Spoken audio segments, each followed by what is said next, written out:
forward conversations on Freire's influence on global development theory and practice. And it's great to see so many of you here today on what is a really very wet day here in Ireland. And I know that people are joining us from all around the world. So you're all very welcome.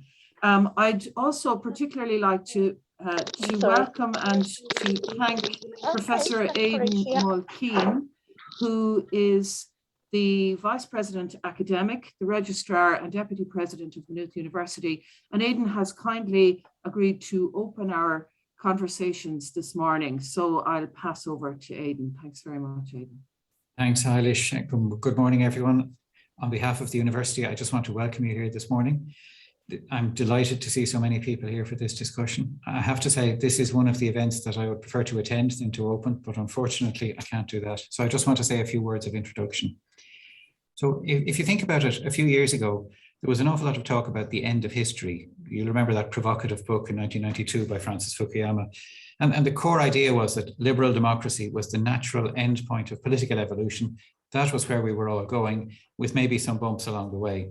He saw the EU as the model of liberal democratic states with transnational rules. And it was, in his view, the end point, the model for the post-historical world.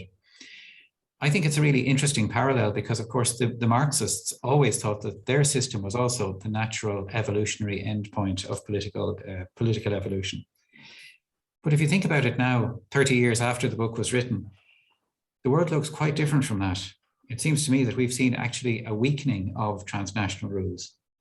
Think of Brexit, think of the EU fining Poland for breaking the rules, think of the way Donald Trump treated climate change discussions, think of the way Donald Trump treated trade agreements. We've seen the rise of far-right movements and a swing away from those liberal politics that were seen as the end point. And we've seen a return to what seems to me very much like Cold War politics. We've seen military flypasts of Taiwan recently and other kind of saber-rattling, threatening behavior. So it seems to me that the lesson of history is that history isn't over. History is absolutely not over, and the outcomes of history are absolutely not inevitable. But in fact, very often major historical changes happen by accident or by the decisions of a small number of people, and they're absolutely not inevitable in advance. And that brings me back around to Paulo Freire, because it seems to me that one of Paulo Freire's real contributions was the idea that ordinary people have power, and that power can change their lives and their communities. And a second really important idea from Paulo Freire was that education and awareness of the economic, social, and political systems are the key to unlocking that power. And it seems to me that that message is as relevant today as it was in 1968 when he wrote Pedagogy of the Oppressed. So it's fantastic to see so many of you here today, so much interest in his work. This conference is based on conversations around his work, but a conference like that could go anywhere because he was such a polymath. But this one, because it was designed and organized by Maynooth University Department of International Development, is going to focus on his contribution to global development, education, and community advocacy. And I think that's particularly appropriate for Maynooth University because we are a university that has a set of values, and we're very much interested in education, individual empowerment, community empowerment, and social justice. So across the university, not just in the Department of International Development, you'll hear reference to the work of Paulo Freire and the ideas drawn from his work in education, in community work, in social policy, and in anthropology. So for us, I think this is a conference that we're delighted to host, and we're really pleased to see everyone here. I'm particularly delighted to see a range of speakers from diverse locations. I know there are people here from Liberia, Zimbabwe, Kenya, the UK, and of course, lots of you from Ireland. And as I close, I'd just like to thank my colleagues in the Department of International Development for organising this. And I think I'd like to mention particularly Patty Riley, Mags Liddy, Eilish Dillon, and Maria Hanahan, who've done a lot of the work behind the scenes. So on that note, I'd just like to open the conference, welcome you to it, and I'd like to hand over to Patty Riley, who'll take over from here. Best wishes in your deliberations, everyone. Thank you very much, Aidan, and much appreciated you coming at what was, after all, quite short notice, I know.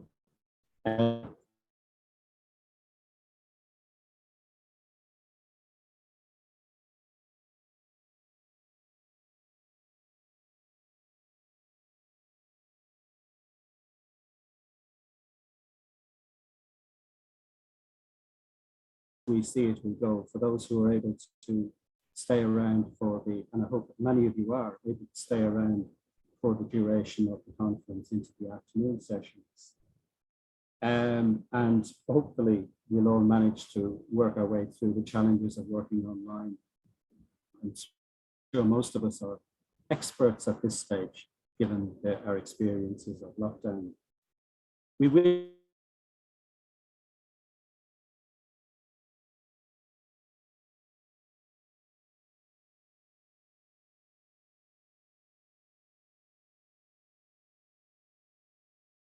not basically the parties that they couldn't make it for the day.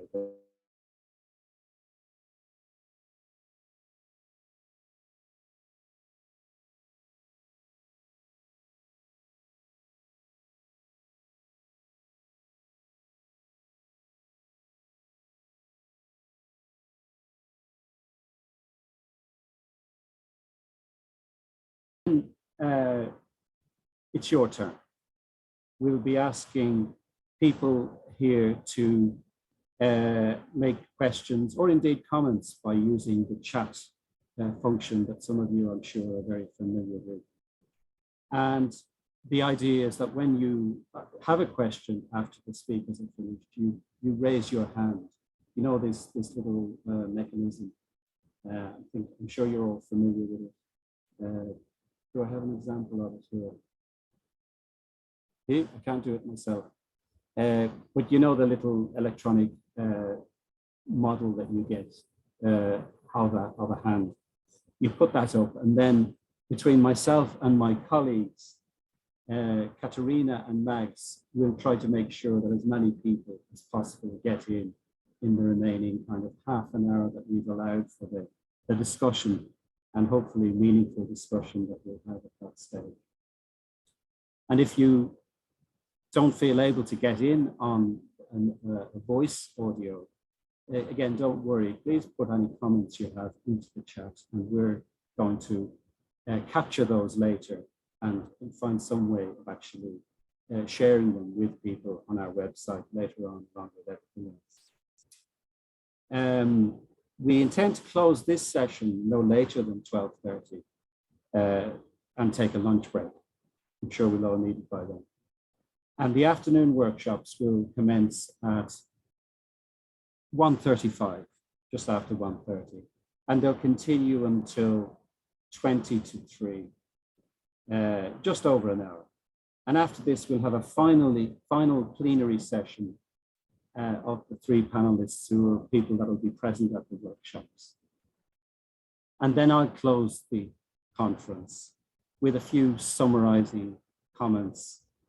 I hope that will reflect some of the issues that we've raised during the day for about 15 minutes or so. And I hope some of you will still be able to be with us at that stage.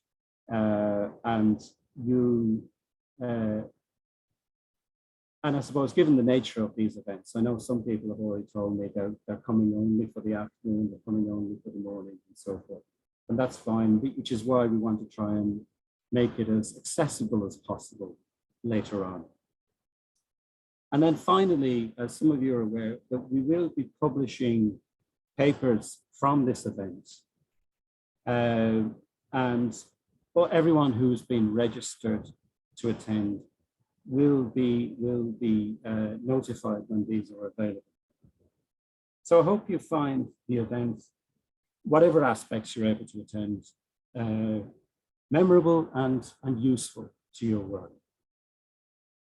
So I'd now like to introduce our keynote speakers. We have Dr. Eilish Dillon, who some of you have already met, of course, head of department.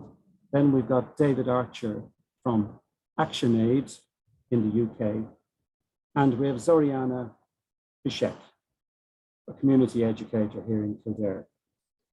I'm going to begin by asking Eilish to start her presentation first. And I think it's fair to say about Eilish, she's somebody that lives, breathes, and sleeps critical global education. And as our head of department, and I'm not just sucking up to her now, She's a wonderful leader and a role model to all her colleagues. So without further ado, Eilish, I'll hand over to you. Thanks very much, Paddy.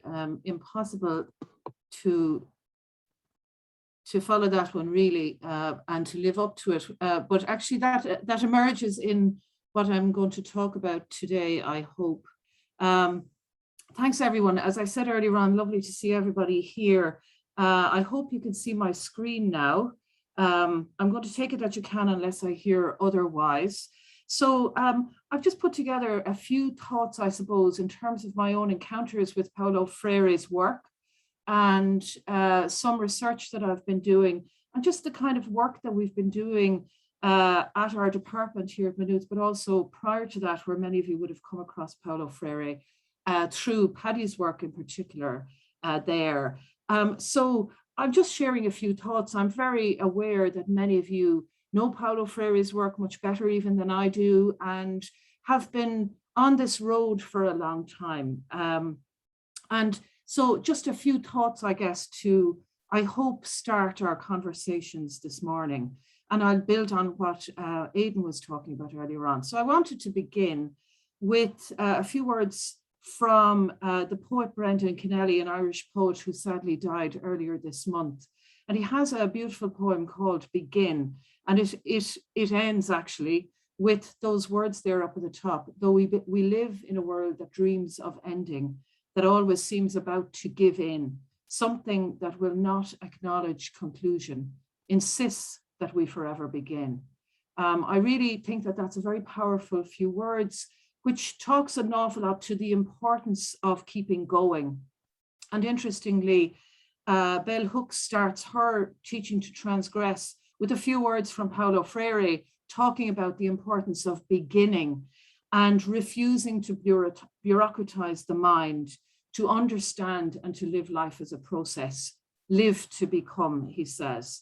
This whole thing about, I suppose, through the act of living and renewal, that we actually kind of live our lives and we create whatever it is that's good or not. We make the world by walking. And I think, I suppose, I'm often grappling with the whole thing about the immense challenges that are in our world today, as Aidan mentioned earlier on. And sometimes this focus on beginning is really important because sometimes it's really difficult in the face of so many global development and human rights and other challenges. And we live, of course, at this time at the confluence of a number of these challenges in terms of global poverty, inequality, COVID, climate crisis, and as we know, the COP conference is on next week. So I find in Brendan Kennelly's poem and in the importance of we make the world by walking from Paulo Freire, I suppose the irrepressible human spirit and the need for education and of politics and of radical hope.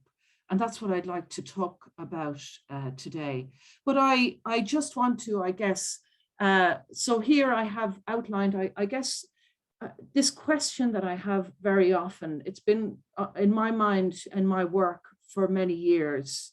It's what forms of education do we need in the context of growing what seems to me disconnections between people and each other, people and the planet, and actions and consequences. So what different forms of education are required, and like education that actually matters, that makes a difference. And I think that's for me a question inspired by the work of Paulo Freire and others. So my sense is that we need forms that bridge connections and that do so in a way that is political and acknowledges the politics in all education, that is congruent, and I'll talk a little bit about that, but subversive at the same time, and that is rooted in radical hope. So I'm suggesting today that really looking at the higher education context, which is what I was asked to have a look at, I guess, and I suppose it is the context within which I work mostly, and I draw on some of that. So I'm suggesting really that this form of a critical pedagogy of global connection can be enabled through integrated global citizenship education. I'll talk a little bit about that. I just want to go back for a few minutes without taking too much time to the beginning. I came across Paulo Freire's work first when I was in undergraduate study in the 1980s. I was studying education and history and theology, and we were introduced to pedagogy of the oppressed, and it really had a huge impact on me, left a deep impression. This whole, I suppose, focus on praxis and conscientization and efforts towards social change. And it really struck me, I guess, that it's not just that education can be used as a tool for transformation, but that, you know, arguably the raison d'etre of education is about creating a world of equality, participation, and justice. And those were very important values for me that I carried through what I was trying to do anyway when I was teaching at second level first, and then later through our work at Kimmage. Paulo Freire's work was very central to our approach, our critical education approach to development studies, in our working relationships with many of you, training for transformation in South Africa. And then when we came to Maynooth in 2013 first, and then 2018 as a new department here, I was really impressed by the emphasis on critical pedagogy and other radical pedagogies at Maynooth. And I did my doctorate through the Department of Adult and Community Education. And there I found a very congruent kind of home for myself and my own kind of deepening of learning, if you like. And I was really impressed by how person-centered the emphasis is here at Maynooth University. The focus, as I say, on critical pedagogy and global citizenship, and how prominent the Green Campus Initiative was. And all of those things are really, really very important. And they helped to enable us at our department to kind of develop our work in such a way that merged the approach that we applied when we were at Kimmage, but also the really important critical education that goes on here at Maynooth. And from our strategic plan there, where we developed it back in 2019, I had a read of it again the other day as I was preparing for today. And we talk about our work underpinned by commitments to values of inclusivity and diversity, equality, and justice. And when I read back, you can be reading that there yourself or ignore it. But when I went back over it the other day, I had a kind of a mix of satisfaction, a kind of a sense, yeah, I can own those values still a couple of years later, despite the pandemic and looking a lot older than I did at that time. I can still own those values, but I also feel kind of humble because they're so lofty and very difficult to realize. And also this whole thing about, I also have a kind of a sense of urgency and how important it is that education and learning is critical, that it really helps us to address the complexities and the challenges and the inequalities and the oppressions that still exist even more in our world today. So that it's not just blah, blah, blah, as Greta Thunberg tells us. So, and in a university context, here in Maynooth, as in many universities around the world, there are complex challenges to translate that lovely rhetoric into something that's actually meaningful and very real. There are questions about access and inequality and systemic racism. There's a recent report that came out there last week in Ireland on it. Sorry, that reference isn't fully there. But anyway, there's reduced government financing in favor of individual and corporate sponsorship, an emphasis on innovation skills and the economy. And while most people think that's really important, the question is, does it take over? Is it contradictory to the goals of education for freedom and for equality? And there are long-standing challenges of neoliberal capture and individualization of higher education. So this is not by any means a perfect environment, and it has immense challenges. But at the same time, there are also many opportunities. The Sustainable Development Goals, everybody's talking about them these days. Grants, surveys, rankings, the whole shebang. And while on the one hand, one might see that as really positive, which I do, I also would be very cautious, again, that it's not just lip service or, you know, another way of kind of technically addressing the global challenges of the world through funding lines. It could become all about funding. And there's, you know, there's growing emphasis on global citizenship education and initial teacher education, and more broadly, we're doing some work on that ourselves. And, you know, government strategies. So this is just in an Irish context. Internationally, there are signs of hope, and there is a lot of really good work going on.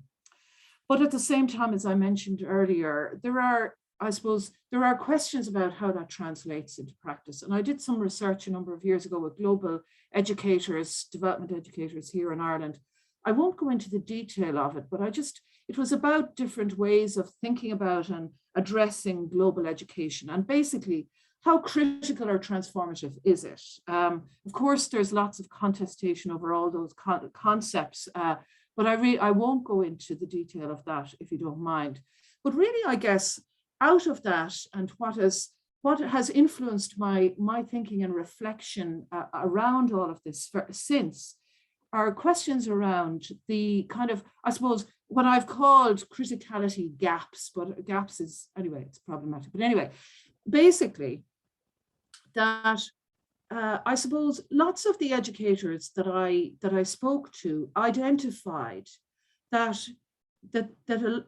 you can have an awful lot of talk about critical transformative education, but there are also disconnections, and that some education that talks in this way is not actually making the connections. It's not actually facing, I suppose, the difficult challenges. Sometimes the solutions are too easy. Sometimes it's too theoretical or rational, doesn't really engage the whole person. Sometimes it has fixed, idealized notions of the future or of what's possible, doesn't really grapple with the thorny issues of our world.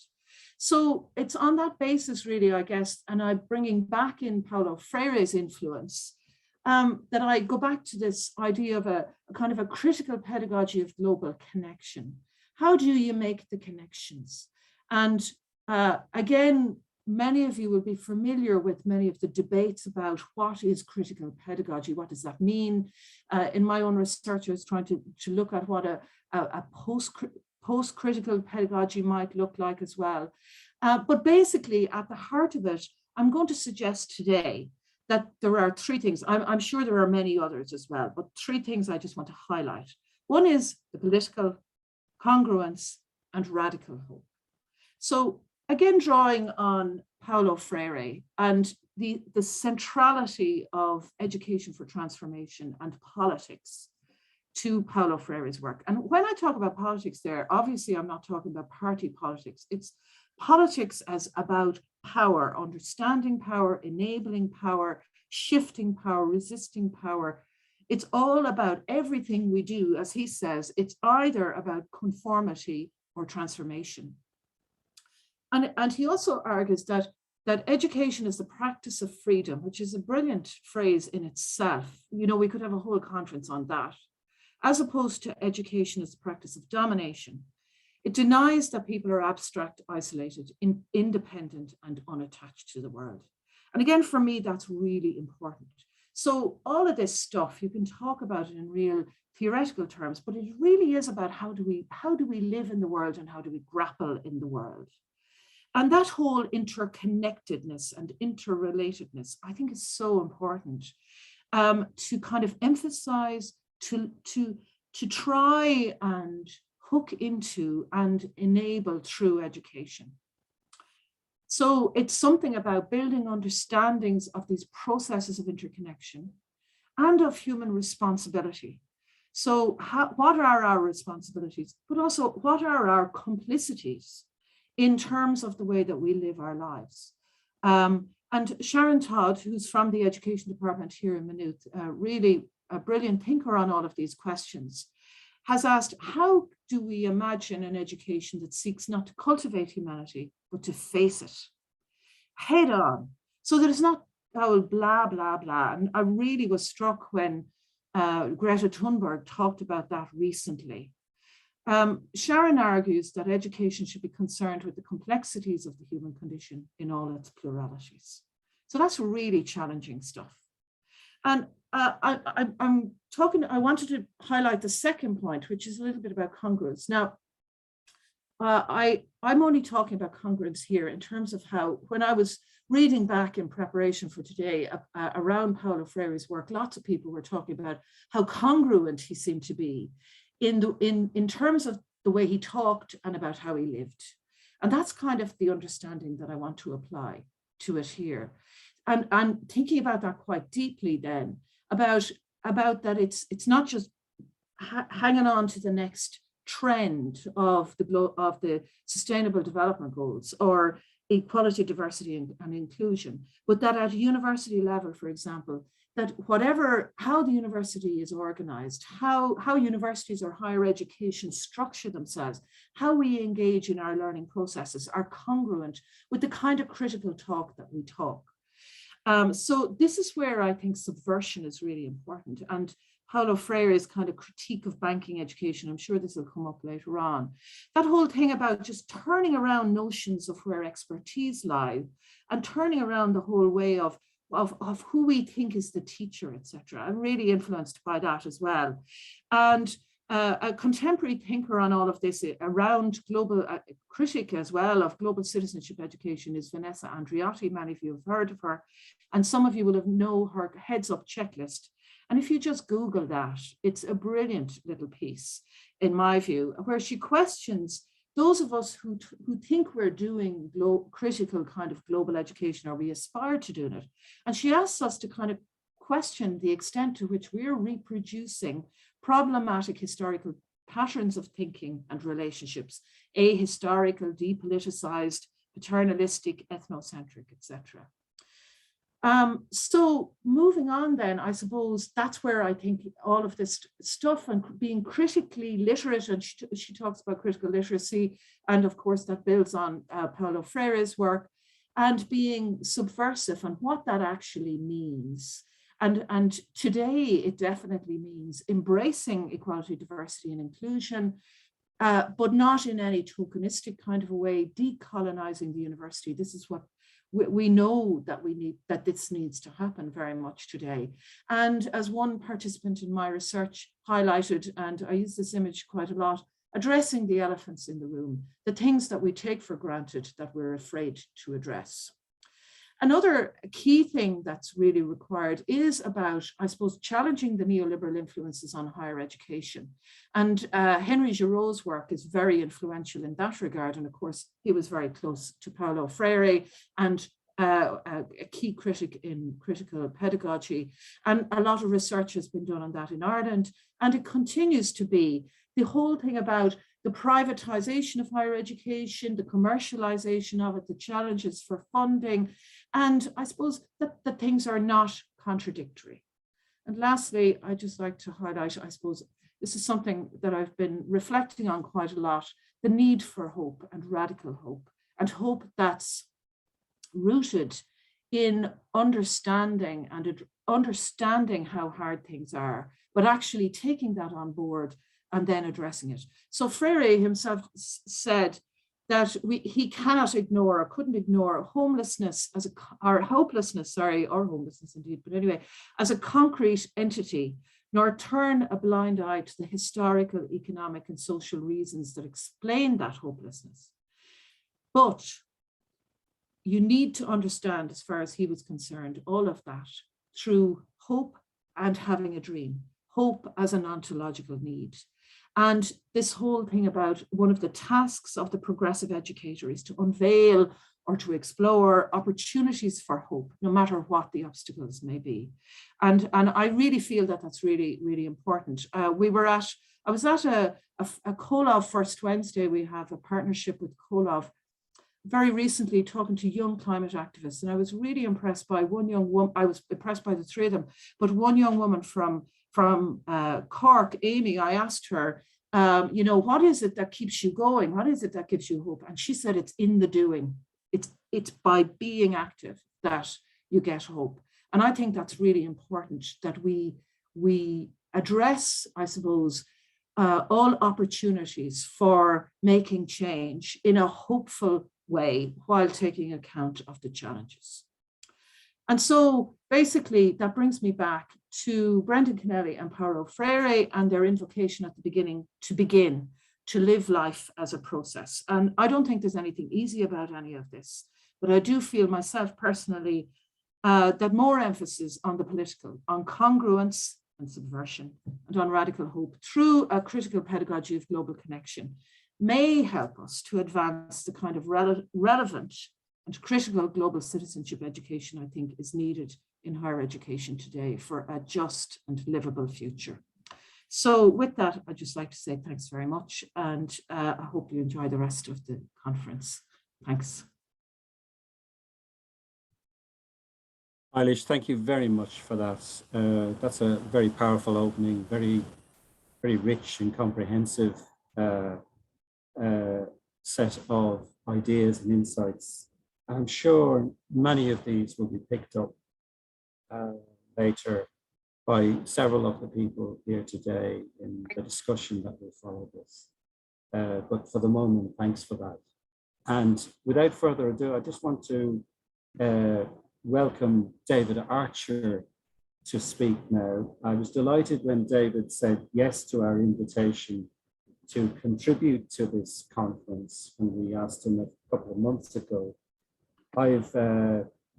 I suppose I've admired him from a distance for some time, and indeed utilized much of his work, particularly that relating to the Reflect program, which I'm sure we'll probably talk about in his session just now. So over to you, David. Thank you very much. Thank you, Paddy, and thank you for inviting me to this. I mean, 100 years from Freire's birth, 50 years more or less since his seminal work, Pedagogy of the Oppressed, and I'm coming up to my 60th birthday in a couple of weeks from now. So it seems like a really good time to reflect on Freire's impact, both on my personal life, on my professional and political life. And so thinking through this has been a great opportunity. I first came across Freire probably roughly at the same time as Eilish, actually. It was after completing my degree in English and philosophy at Manchester, and I was training to be a secondary school teacher, and I read Pedagogy of the Oppressed and Cultural Action for Freedom, and I just became completely obsessed, and ended up writing my thesis on Freire's work and its relevance for British education system under Thatcher, of which, of course, there was quite a lot to say, because you had sort of Thatcher sort of dismantling local education authorities, distrusting teachers, dictating and really undermining and destroying the last vestiges of the dream of comprehensive education. So there was certainly a lot to say about how Freire would apply in that context.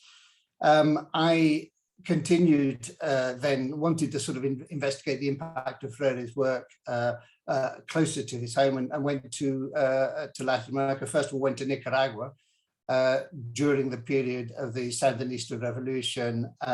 The proper Sandinistas, not the nasty version of Ortega in Nicaragua today, but the, I think, more radical 1980s Sandinistas. And of course, Paulo Freire had gone to advise them in the development of the national literacy crusade, which was such a transformative moment in 1980, which won the United Nations International Literacy Prize, and which really was such a central part of their attempt to transform Nicaraguan society after 50 years of the Somoza dictatorship. I mean, I turned up 5 years after that, but you could still see all of the sort of continuing adult learning, adult education programs, the commitment to trying to build a sort of liberating education system. And it was just wonderful spending 6 months working with the Ministry of Education, spending time documenting, dialoguing with people at every level. And then from then, I just spent most of the next 5 years in Latin America looking at Freire's impact in other Latin American countries. So, started in El Salvador with the guerrilla movements in the guerrilla-held territories of El Salvador, working in Colombia with radical NGOs who are working sort of popular education approaches inspired by Freire, working in the barrios of Santiago in Chile with the people who are working in opposition to Pinochet's dictatorship, working in Honduras with the sort of peasant unions trying to use Freirean methods to resist effectively the US occupation and the sort of enclave banana plantation economy of the country, going to Bolivia and working with those who are advancing multilingual and intercultural education, again inspired by Freire. So many different contexts where Freire had inspired and driven transformative education programs. But I also went to Colombia, where the most right-wing government Minister of Education declared his adoration for Freire. And I went to Guatemala, where the government claimed that they were using Freirean methods in a national literacy program, which was pretty much close to linguistic genocide, imposing Spanish on a majority indigenous population. And that's one of the things which just came through again and again, was just the way in which Freire's ideas, he was so absolutely universal, but also at risk of being co-opted, abused, distorted, misused, a lot of pseudo-Freirean practice. And even those who were really deeply politically committed to using Freire's ideas sometimes really challenged to translate those into the sort of transformative practice. And I ended up writing a book in 1990 called Literacy and Power, the Latin American Battleground, based on those studies. And one of the most intimidating moments of my life was having to present that in front of Paulo Freire in Edinburgh, where he had gone to visit the Adult Learning Project in Edinburgh. And but you know, Freire continued to inspire me. I joined Action Aid, which is where I am now, very deeply unfashionable. I'm still there after 31 years. I joined in 1990,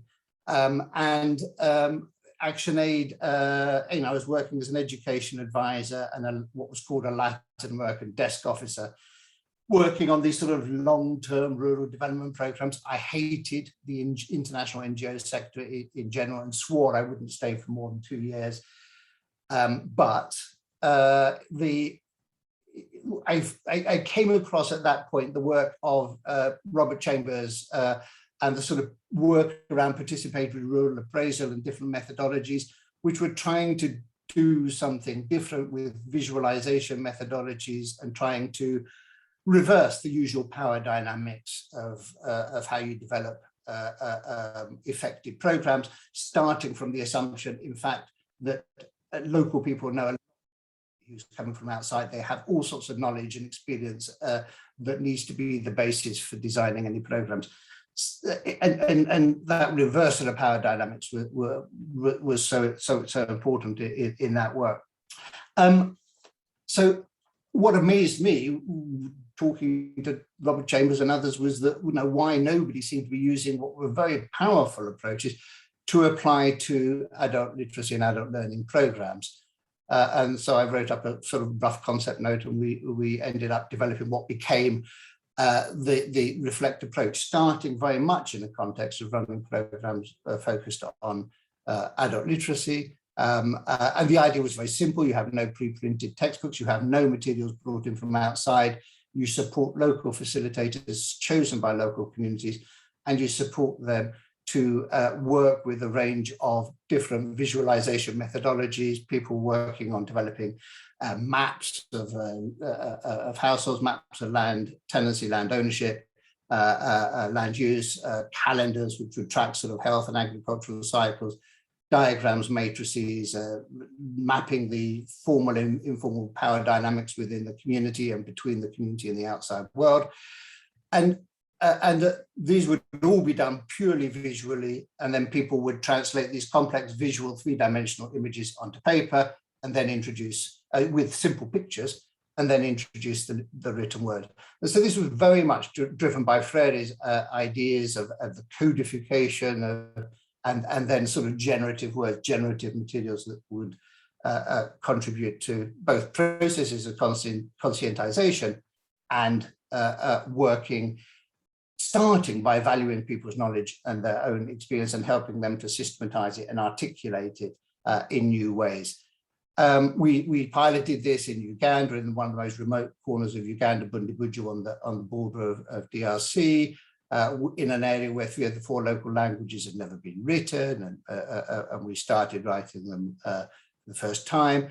We also piloted in a very conservative area of the south of Bangladesh with women's groups, and also in El Salvador with an organization that was run by ex-guerrillas who had just laid down their arms the previous year and were trying to contribute to sort of transformative development.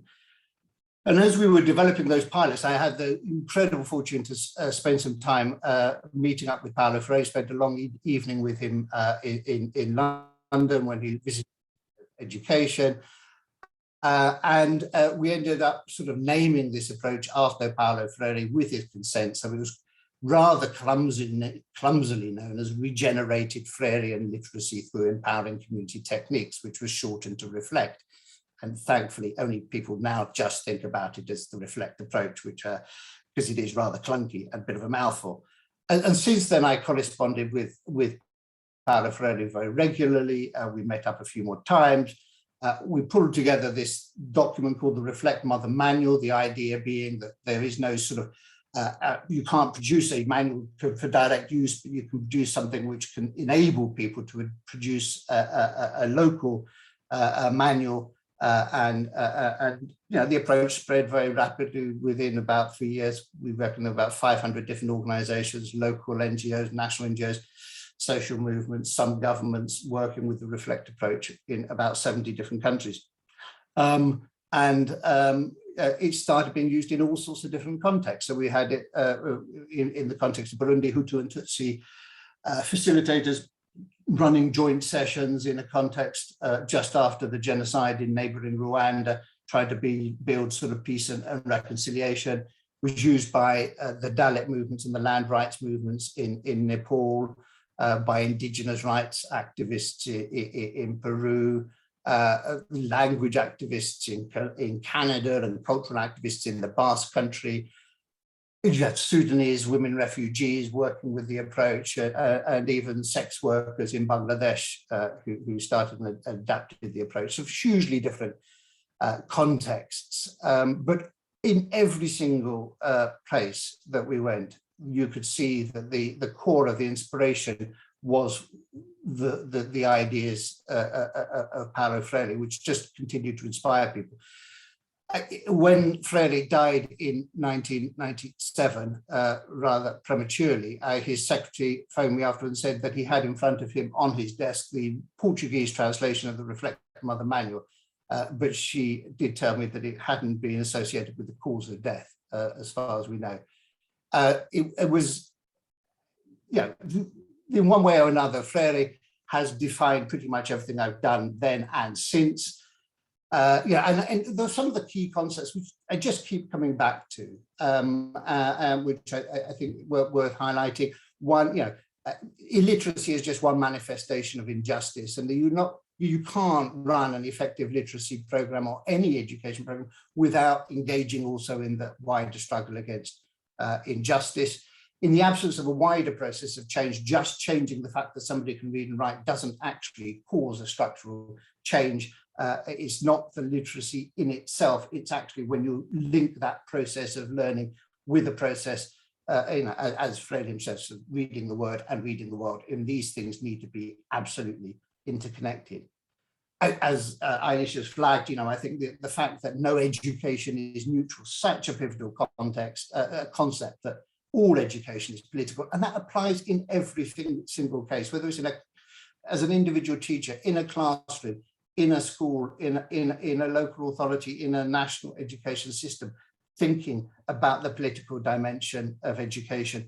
And you've always got a choice between working with a model which might domesticate or working with a model and approaches which will liberate. And you either serving the status quo or challenging the status quo.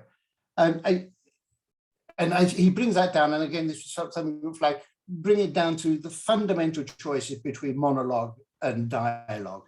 you either have a sort of domesticating or banking education system which treats learners as passive recipients of knowledge to be deposited in them and then regurgitated, or you have a liberating model which treats teachers and learners as active co-creators of knowledge.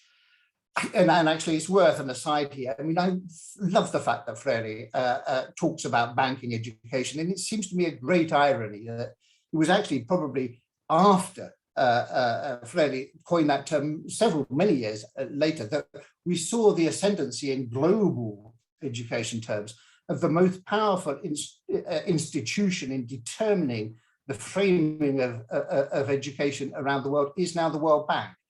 Much more powerful than UNESCO, much more powerful than any other entity. And the World Bank frames itself as this knowledge bank, this all-knowing, all-knowledgeable, and of course imposes an education around the world which is premised on, I think, some really problematic, well, first of all, there's the arrogance that the bank knows best and always knows best, and it's the arbiter of what works and what does not work. But it's only interested in the economic returns to investment in education. It's got no interest at all in the social, political, or personal returns to education. And it's a highly ideological actor driving programs which are, I think, in many cases undermining public education systems and accelerating privatization. So that convergence between Freire talking about banking education, the World Bank being the major champion of banking education, I think is rather interesting. I mean, just a couple of other concepts which you have to talk about: praxis and that cycle of reflection and action.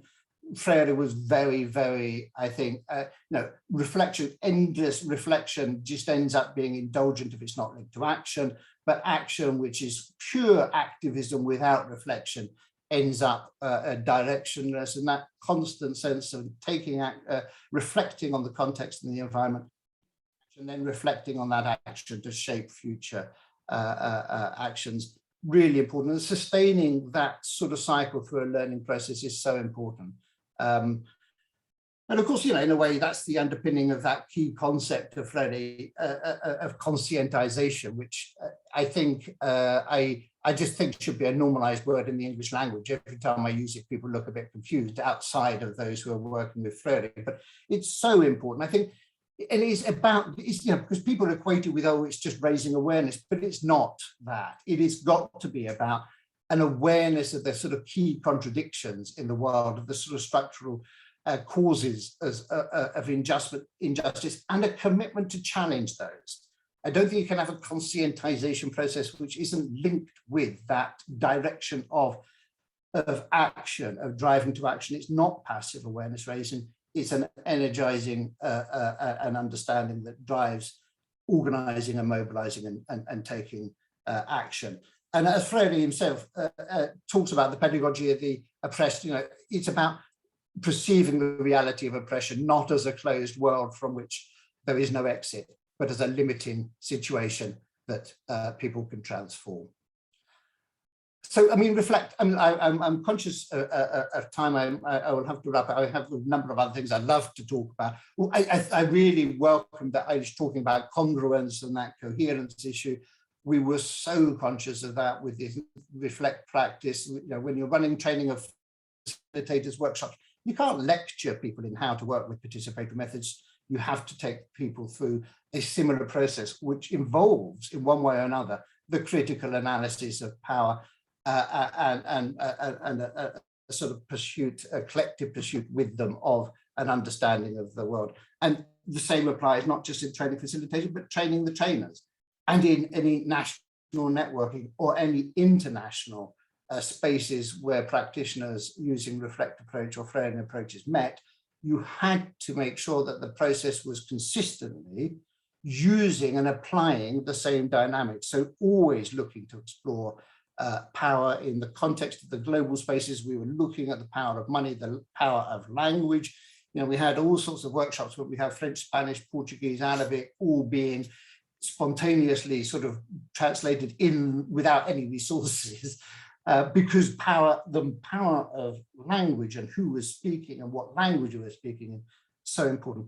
You need to constantly explore, I think, our own understanding of power, personally and politically and professionally.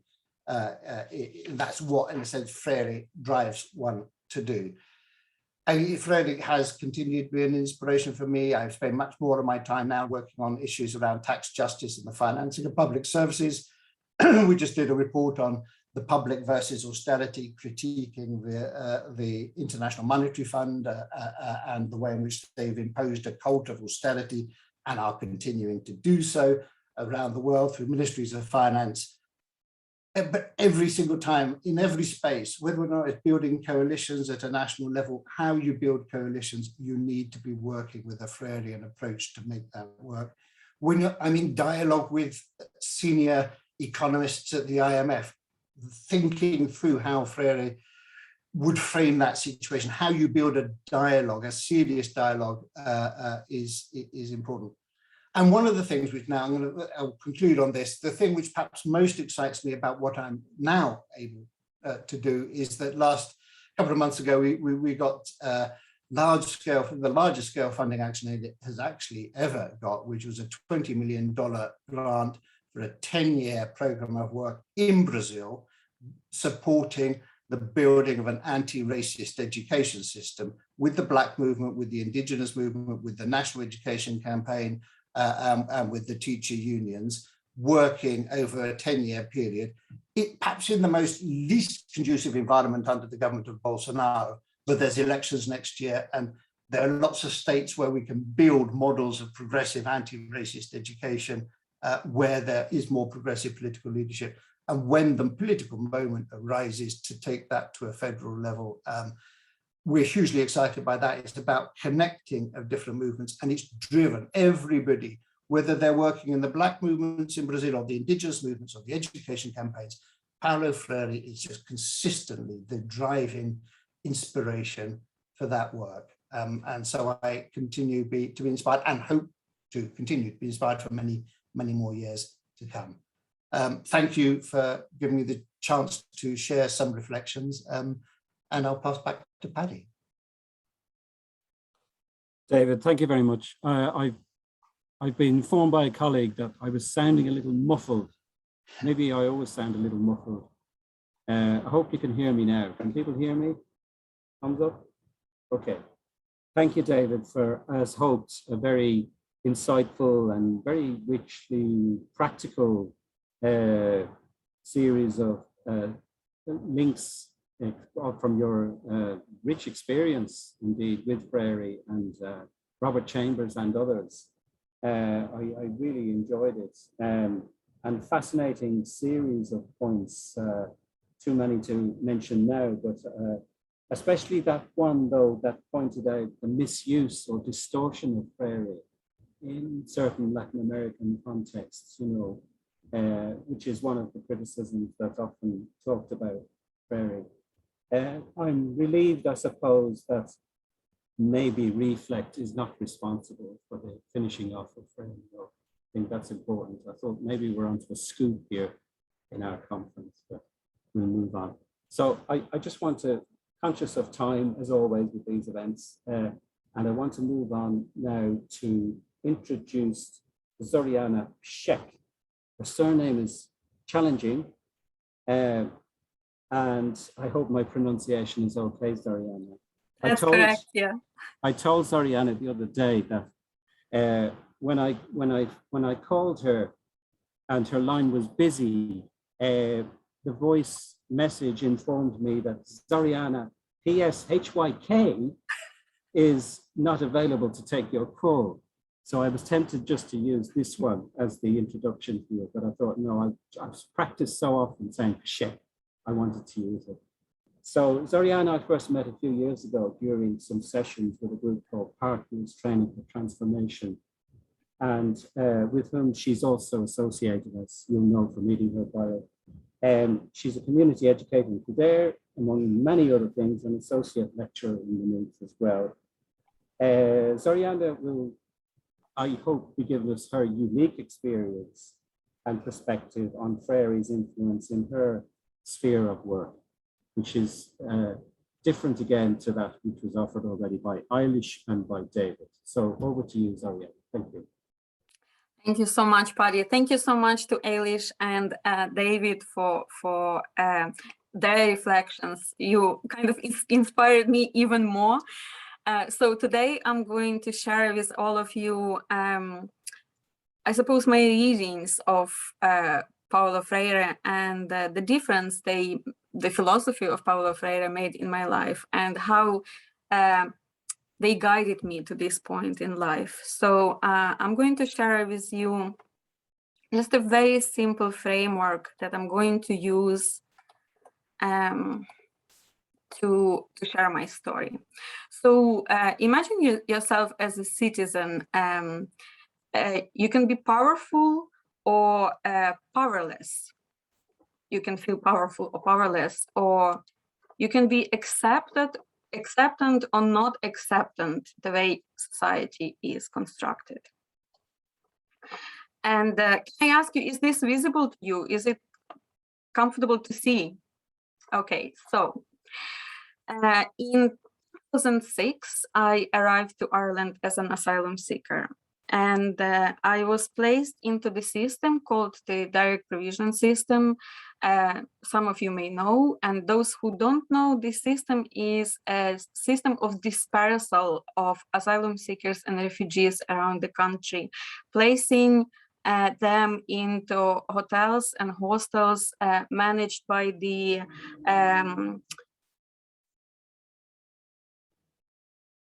I suppose the Department of Justice, through Reception and Integration Agency, as it was called at that time.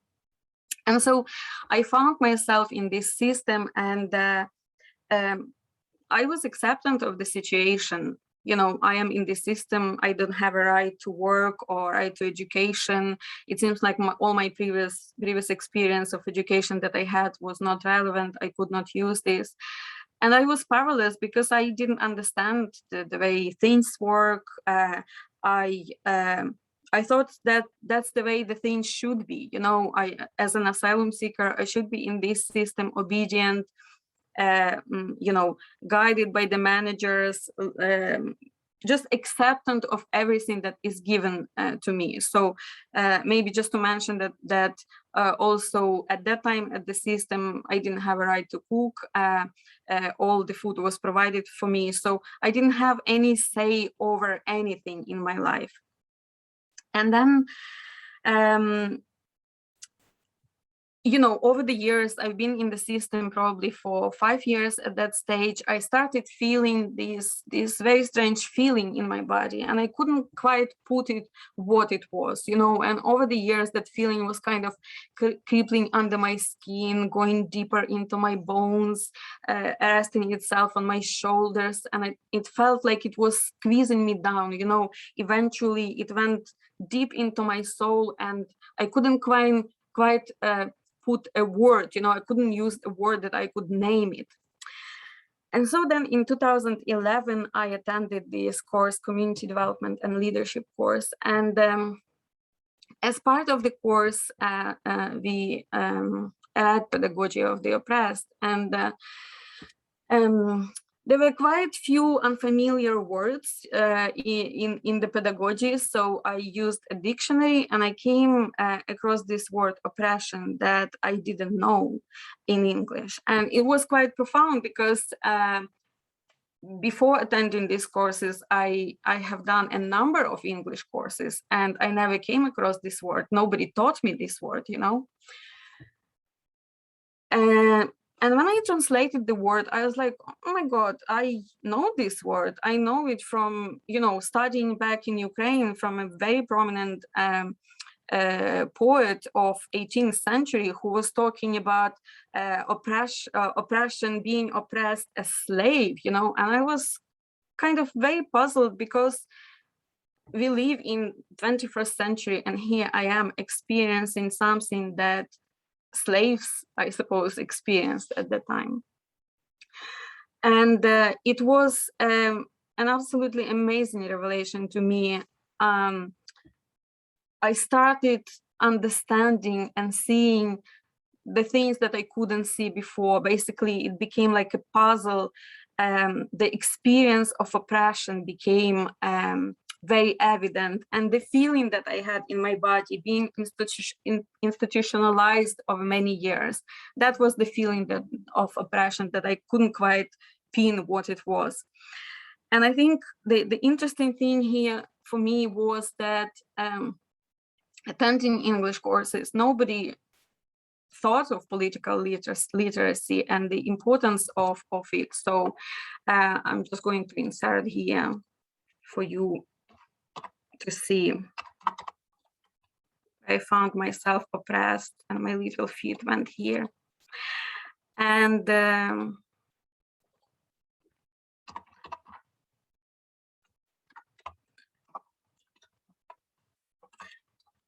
the importance of political literacy, the critical literacy of what Freire talked about, it made quite a change for me. And influenced by that, you know, started seeing things, the embodiment of oppression that I experienced. I started slowly moving from not being accepting the way things are, but still being powerless and not able to change them. And the interesting thing that happened here as well, Fergal Finnegan, who is here, was actually the one who introduced a pedagogy of the oppressed for me to me for the first time. During that period of time in the direct provision center, we had like a mini revolution. You know, the scenes were very dire. We didn't have food. We didn't have any, gosh, like a little example. It was 70 residents in the center, and we were given 50 apples for the 70 residents, and the fight that would break up, you know, like we were completely dehumanized at that stage. And as a community of asylum seekers, we had written a letter to the Irish government, to the local papers, and so we created a mini revolution. And I remember reading Pedagogy of the Oppressed and saying to Fergal, it's all about revolution. And he was like, no, it's not this simple, there's more to it. And so my first reading was about the understanding of being oppressed and about the revolution. And so through other courses, you know, I started kind of moving, learning more, still being powerless and, you know, but not accepting the situation I was in. And then through another course, I've met Jackie Gage from Partners Training for Transformation, and she facilitated this session with us on intercultural I suppose, understanding of community. I was, I cannot even find the words. I was absolutely shocked by what it revealed to me. So through the process, we had the opportunity to reflect on our own experiences and connect with our identities. And I suddenly realized that the identity of asylum seeker had taken over me completely, and all other identities, like being Ukrainian, being a teacher, being a mother, you know, they all were completely oppressed. And this new identity of asylum seeker had taken over me. Also, male identity of asylum seeker, rather than you know, me being a woman in the direct provision system. And so the learning that I took out from that workshop was so inspiring that I thought I want to learn more.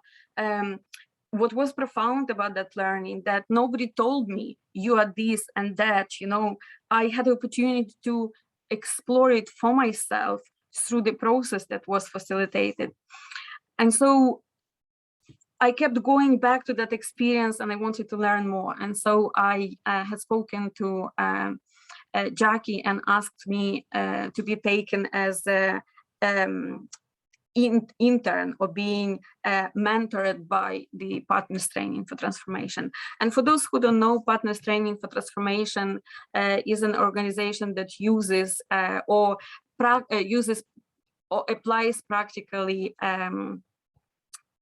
philosophy of Paulo Freire and uses training for transformation curriculum developed by Ann Hope and Sally Timmel. And so learning from partners and first participating in more courses and then observing the change that happens for people, how instantly through engaging in dialogue with others, sharing their own experiences, reflecting on experiences as a group, learning from each other from these diverse perspectives, and then going back and putting it into action, and then coming back and reflecting again. I was exposed to praxis and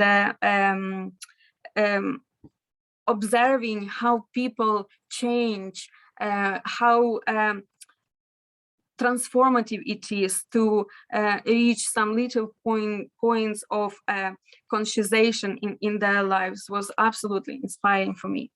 And after that, for my other studies, I read Pedagogy of the Oppressed for the second time.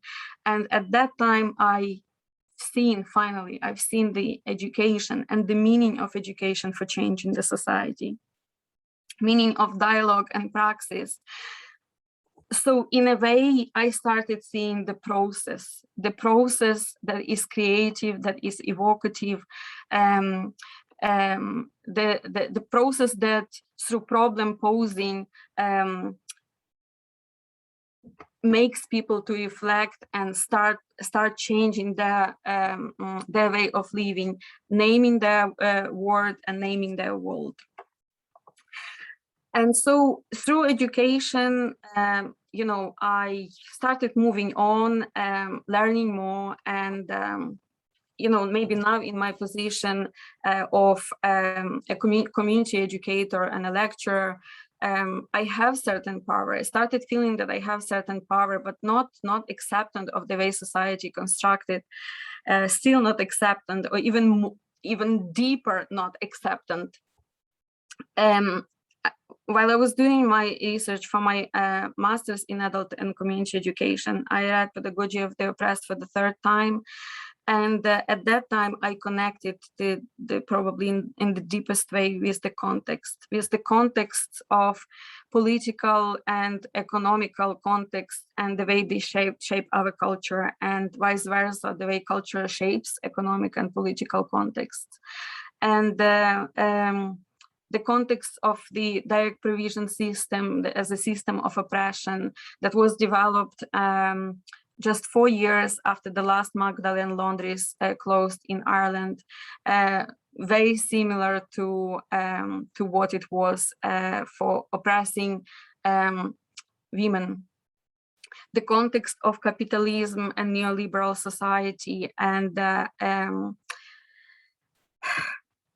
I suppose seeing those contexts made me understand how colonized I was while being in the direct provision, how my mind and my body was colonized, but also how this context shape us into accepting the situation.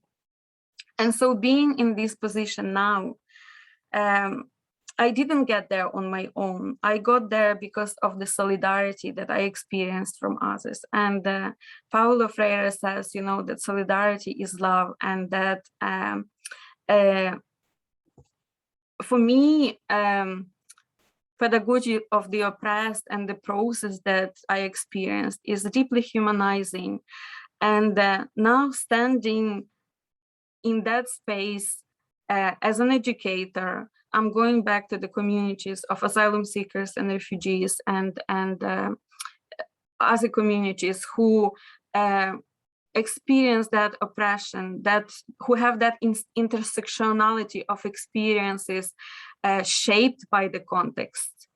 I'm going to the people and I'm asking them, how can I work with you to change your reality?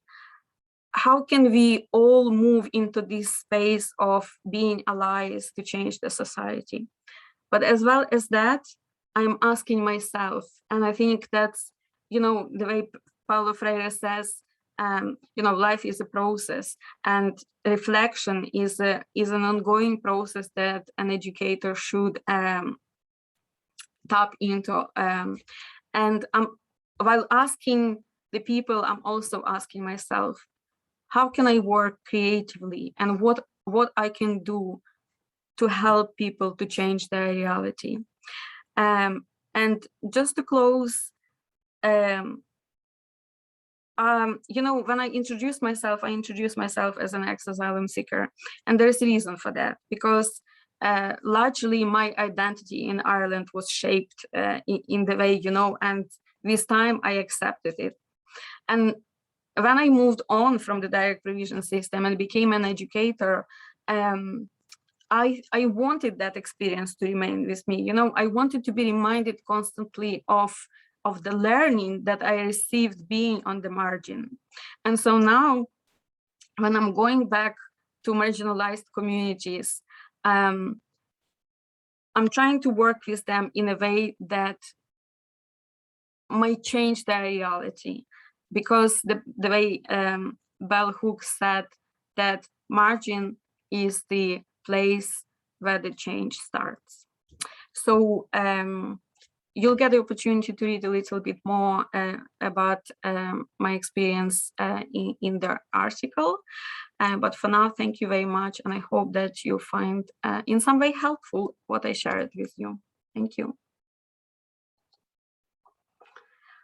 Oh yeah, just one thing, just to mention that this framework is very known probably to many people. It was developed by Frank Nocton and in Partners Training for Transformation. It is not the way it is used as an application of explaining philosophy of Paulo Freire, but it just helped me to reflect on my experience. So the name of the exercise is called Freire in 15 minutes, just for the reference. Thank you. Thank you so much, Zoriana, for very, very personal, very powerful testament of your experience in direct provision and how this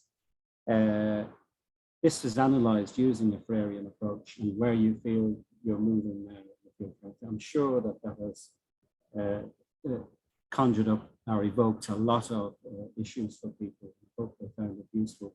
I'm conscious of looking at the timetable, and while I hope you'll agree with me, I was reluctant to kind of barge in and cut any of our three speakers off, because they were all so wonderful, and it was difficult to know where to short it to scheduling issue, I suppose.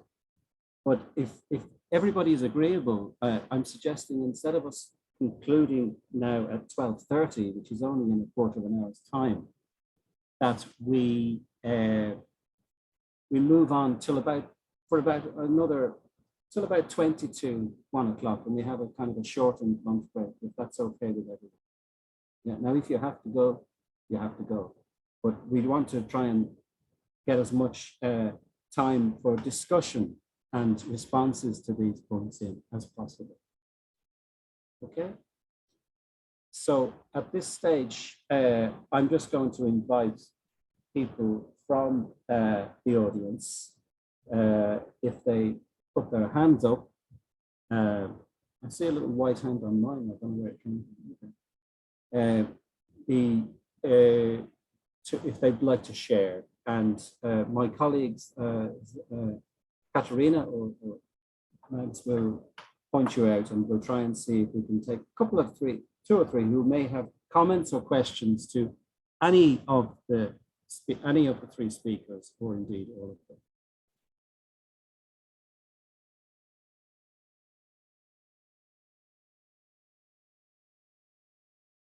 And if there are no questions or comments, we're taking an early lunch. Okay, I see one hand up already. Any more coming? Okay, well, we'll take Patrick Essacon, familiar name base. We'll let Patrick make his point first, and then we'll take another couple in the meantime if we see any coming. Okay. Patrick, welcome. Thanks Paddy and all the panelists. Mine is just a question and kind of clarification from Eilish, Dr. Eilish. Eilish mentioned that there exists a tension, tensions that exist in regarding education as political, while also questioning its politics. My concern there is that, in as much as Paulo Freire, addressed that in trying to challenge the banking education system, and yet very little as kind of change in the form of education system that we still run or we still experience in terms of the curriculum that is being shaped or provided in different institutions of learning, especially higher institutions of learning. How are these tensions being addressed so far? That's just as a question. Yeah, thank you. Any more questions in before I allow Eilish to respond to that? But if there's any other questions in first, we'll take them. Okay, Eilish, in the meantime, would you like to respond to Patrick's question? Hi, thanks, Patrick. It's an interesting question. I guess my immediate response to that is probably not enough. So how is higher education kind of dealing with those tensions or using transformative or alternative approaches? Definitely not enough. I do think, though, that there are lots of examples, and somebody put a question into the chat earlier on, Ger. I don't know who that is, but and it is exactly a question about what is Maynooth doing. So kind of in response maybe to what I was saying, maybe some of you might have felt that it was a little bit abstract or esoteric. I think there are lots of examples of where different people are doing connective, critical work on using, much more participatory, experiential, and radical approaches. And Zoriana mentioned earlier on her connection there with Fergal and adult and community education. So there are lots of examples of where people are doing, where people are transforming approaches, but it's definitely not enough. And there are, I suppose, lots of reasons for that. And I saw somebody put into the chat earlier on, the kind of, I suppose, when approaches are so political and they challenge interests and existing structures, I suppose it's very hard to do otherwise, but that doesn't mean it can't be done or it isn't being done. So I don't know, Patrick, you might have comments yourself on that. Or Ger, I see your hand up there. You may want to make further comments on it. I don't want to take up too much space. Thanks. Okay, thanks, Eilish. We'll take another couple of comments now at this stage. I'm noticing Barnabas has his hand up for some time. We'll take Barnabas and then we'll take Ger, who I see, and somebody called Zoom user, who will get the name of, I'm sure, in due course. And we'll take those. I know there's a few others, but we'll take these first. Barnabas, can you share your points, please? Yeah, thank you so much, Paddy, and good to see you. Just as I think great for Maynooth for having organized this conversation reflecting on Paulo Freire's work, and it's very powerful presentation done so far and reflection. And indeed, it reflects a kind of work that we do in transforming and contributing to changing the world in which we live. Now, I suppose my reflection now is in terms of the digital era now that we are in and the transformation, young people involved in social media. And my question is, how much can we do to influence and permeate this Paulo Freire's ideas in terms of digital use, and how much now that we have social media has some influence among young people and in education. So, and I'm trying to think if there are any examples and practical experiences that may be out there in terms of we can use for influencing use of digital networks and the media now in influencing practices of Paulo Freire in our work. Thank you. Okay, thanks. David, would you like to take that one? It might be more up your street. Well, I can try to do so. I mean, it's. I think, Freddie, it's hugely relevant for helping people to think critically how to engage with sort of whether it's social media, digital content. I'm reminded that I use almost anything as a critical foundation for learning. In Pinochet's Chile, some of the most radical groups were using television soap operas as a starting point for building people's critical. And yeah, I think that's so helping people to build their own analysis interpretation when you're dealing with so much which is fake or distorted news or unreliable sources. A big part of, I think, getting to the sort of root cause of things is to actually understand, what's the motivation behind people posting something, what's the agenda behind this, how does one, I think actually getting people to think about the nature of the bubbles within which each of us now live online and how you actually get out from that. There's such a rich potential for that. So yes, it's out there, but I'm sure others would have some recommendations on particular programs which are worth looking at from that regard. Yeah, thanks, David. I'm conscious too that the group that Zoriana mentioned earlier, Partners Training for Transformation, are themselves taking part in a fairly interesting Erasmus-funded digital storytelling program, working with marginalized groups in various European countries, including the UK. Is the UK still European? I think it is. And so there's some interesting attempts to actually digitize some of the work that was mentioned, including by Zoriana, another Freire in 15 minutes. Ger, sorry for keeping you waiting. Would you like to make your point? Yeah, I'm conscious that I am from a working class background, have been all my life, and have moved through the education system to master's level in order to have people understand my perspective. And it's not that I believe people need to be necessarily trained in radical thinking.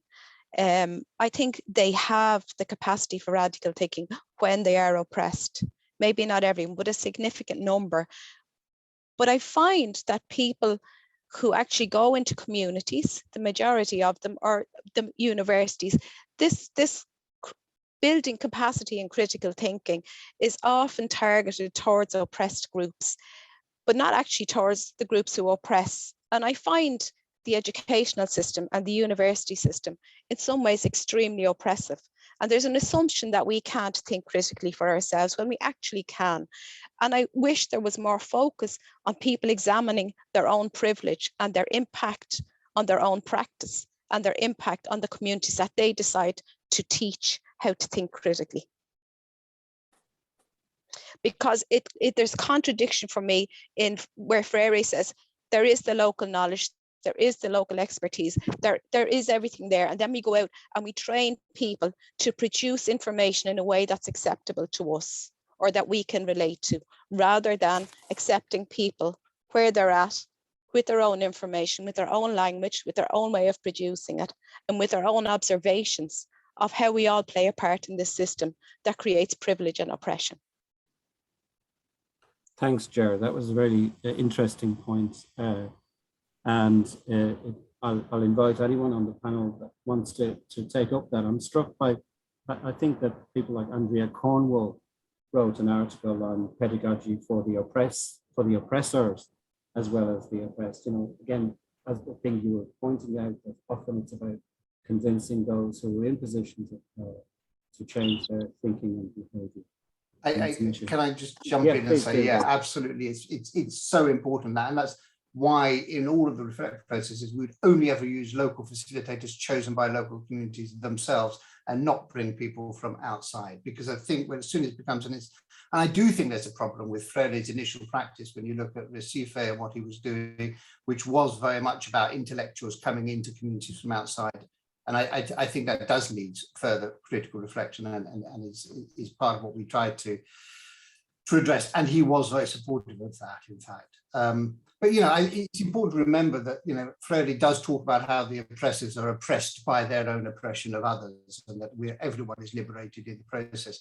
And there's not enough work, I agree, done with the oppressors, which is why I talk about trying to sustain a dialogue with senior economists at the IMF who have oppressors out there. One has to take them through a process and recognize that they, you know, get them to acknowledge that they're part of the problem rather than part of the solution.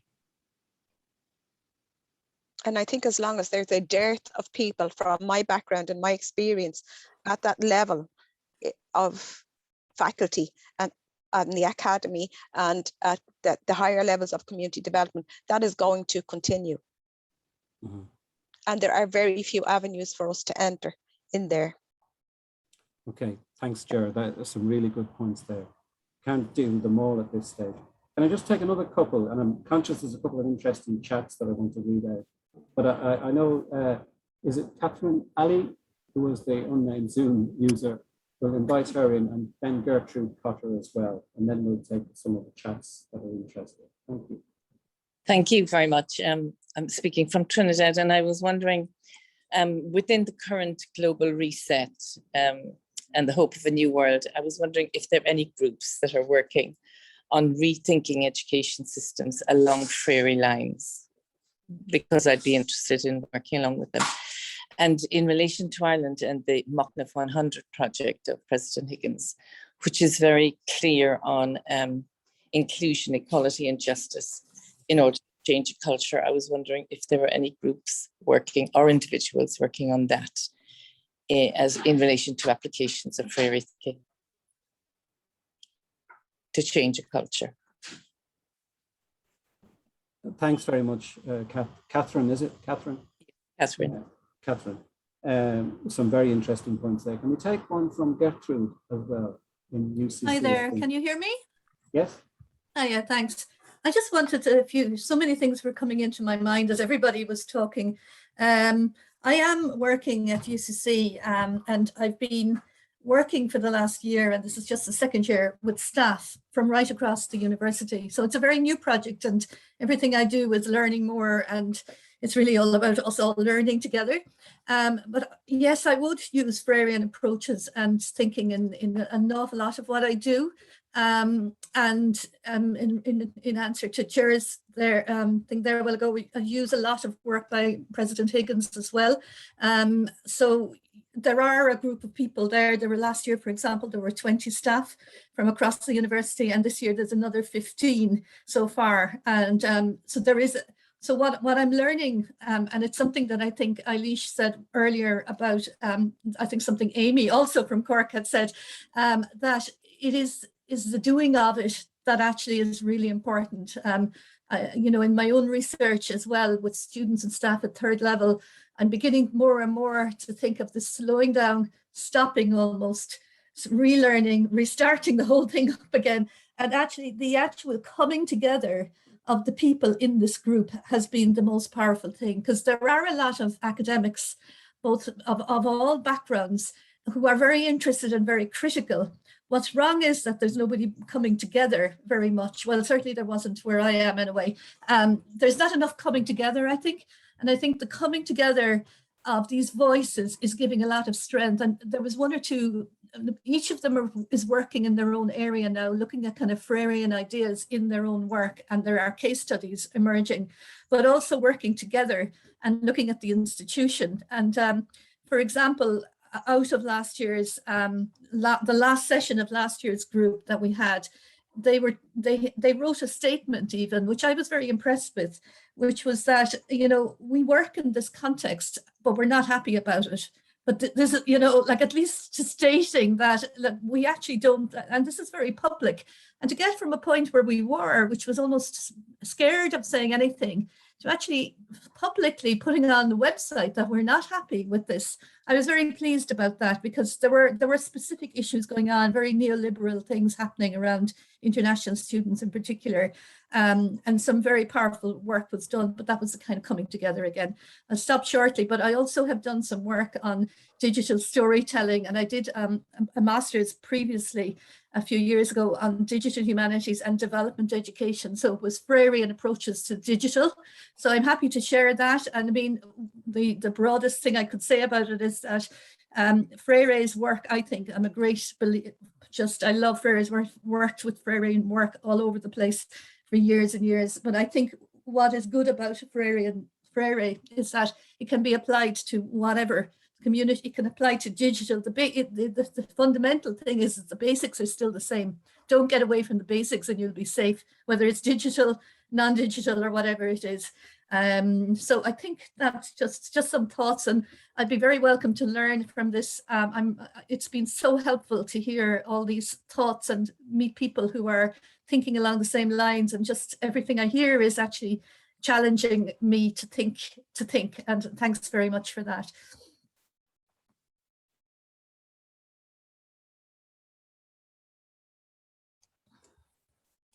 I'm muted, Paddy. Paddy, you're muted. Paddy. Beg pardon. Yeah, thank you. Yes, I like the fact that you mentioned there at the end, Gertrude, that we stick to the basics, whether we're using digital formats or anything. You know, the principles are you know. I think we just take Edward Flynn has a hand up there for some time now, and then we'll refer to one or two questions on chat. That's okay. Edward, welcome. Thank you very much, Paddy.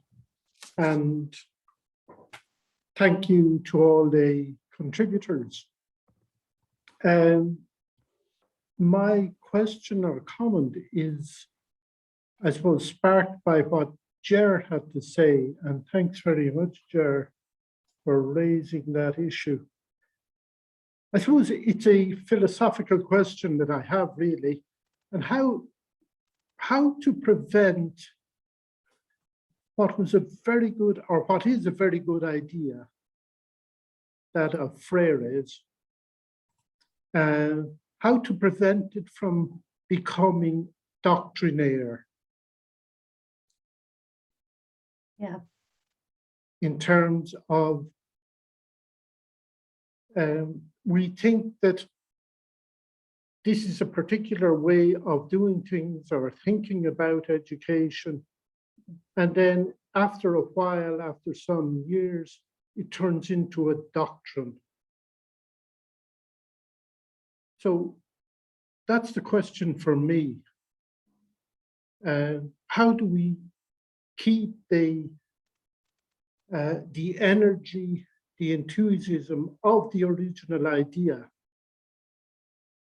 with a fresh questioning, and not just questioning, but a fresh engagement, so that the engagement in turn changes the educational reflection. Okay, I'll stop at that. If anyone has any comment on it, yeah, I would appreciate it. Thanks, Edward.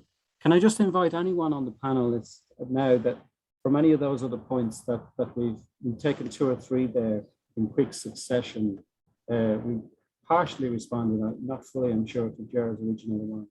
And then Catherine from the Caribbean's point about any groups, rethinking educational systems, any groups that people can say they could be linked up with, including anything associated with Michael B. Higgins' programs.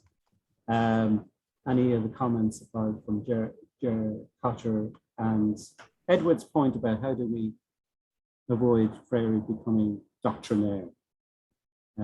Anyone like to pick up any of those points?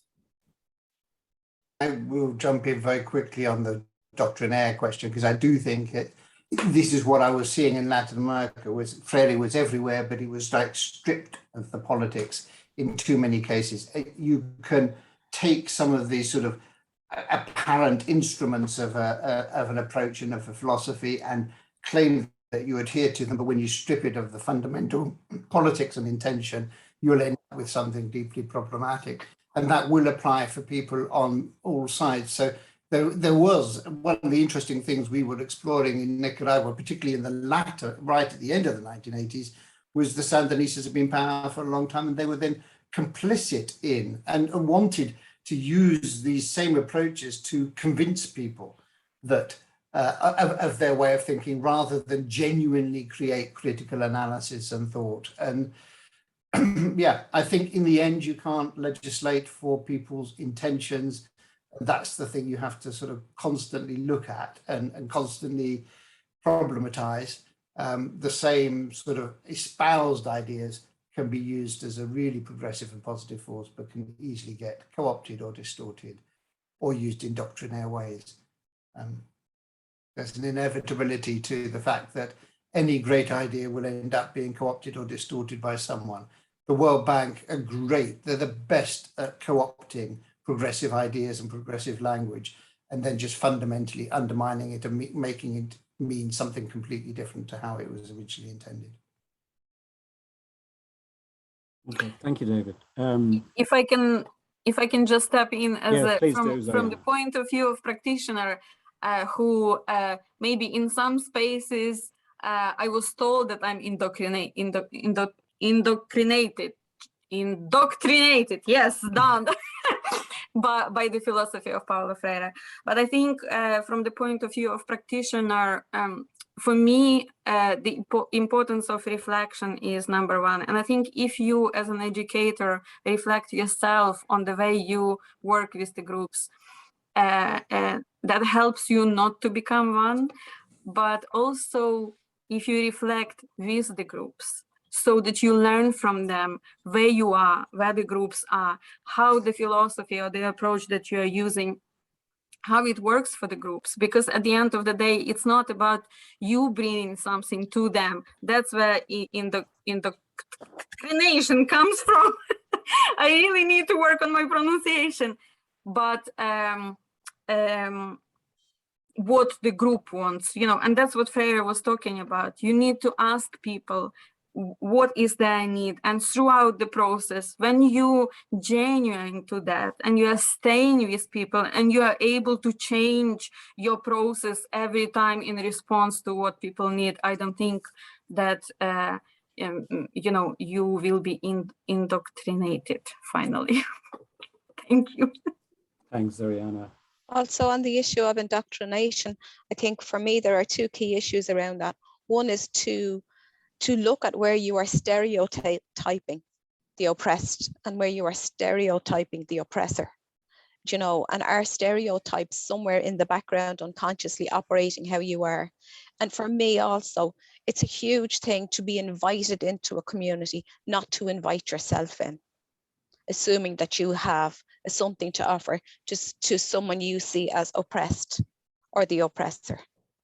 That if you want a real and deep and rich dialogue that actually is based on some kind of recognition of all of us as human beings, then you need to be invited in, not to parachute in.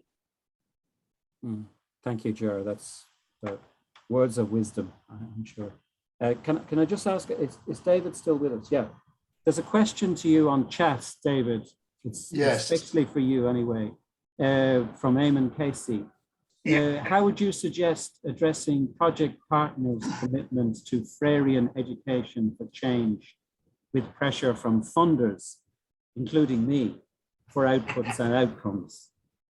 I think it's a great question, and it is a real problem. I think that the dominant framing of donor, the way in which donors work, short-term projects, in most cases 3 years, you've got to determine beforehand what your inputs, outputs, outcomes, impact are going to be. And the truth is that sort of distorts, it dehistoricizes any process of development. It means you're having to make invisible all of the other complex forces that are going on within any particular context. And it sort of simplistically romanticizes processes of change. Actually, processes of change are messy, they're not linear, they're complex. One of the most significant indicators of change that we use is where there's a backlash. because you will not have challenged and shifted power if there is not a backlash. If you think that you have a part of a serious change process and no one is actually resisting, then actually you're probably not shifting the power that you should. The big measure for any program which is seeking transformation is, are you shifting power? And when you do shift power, you are challenging those with power in one way or another, there will be a backlash. So I would love development projects to see as one of the best indicators of success. Have you triggered a backlash? Are you, and that's not easy.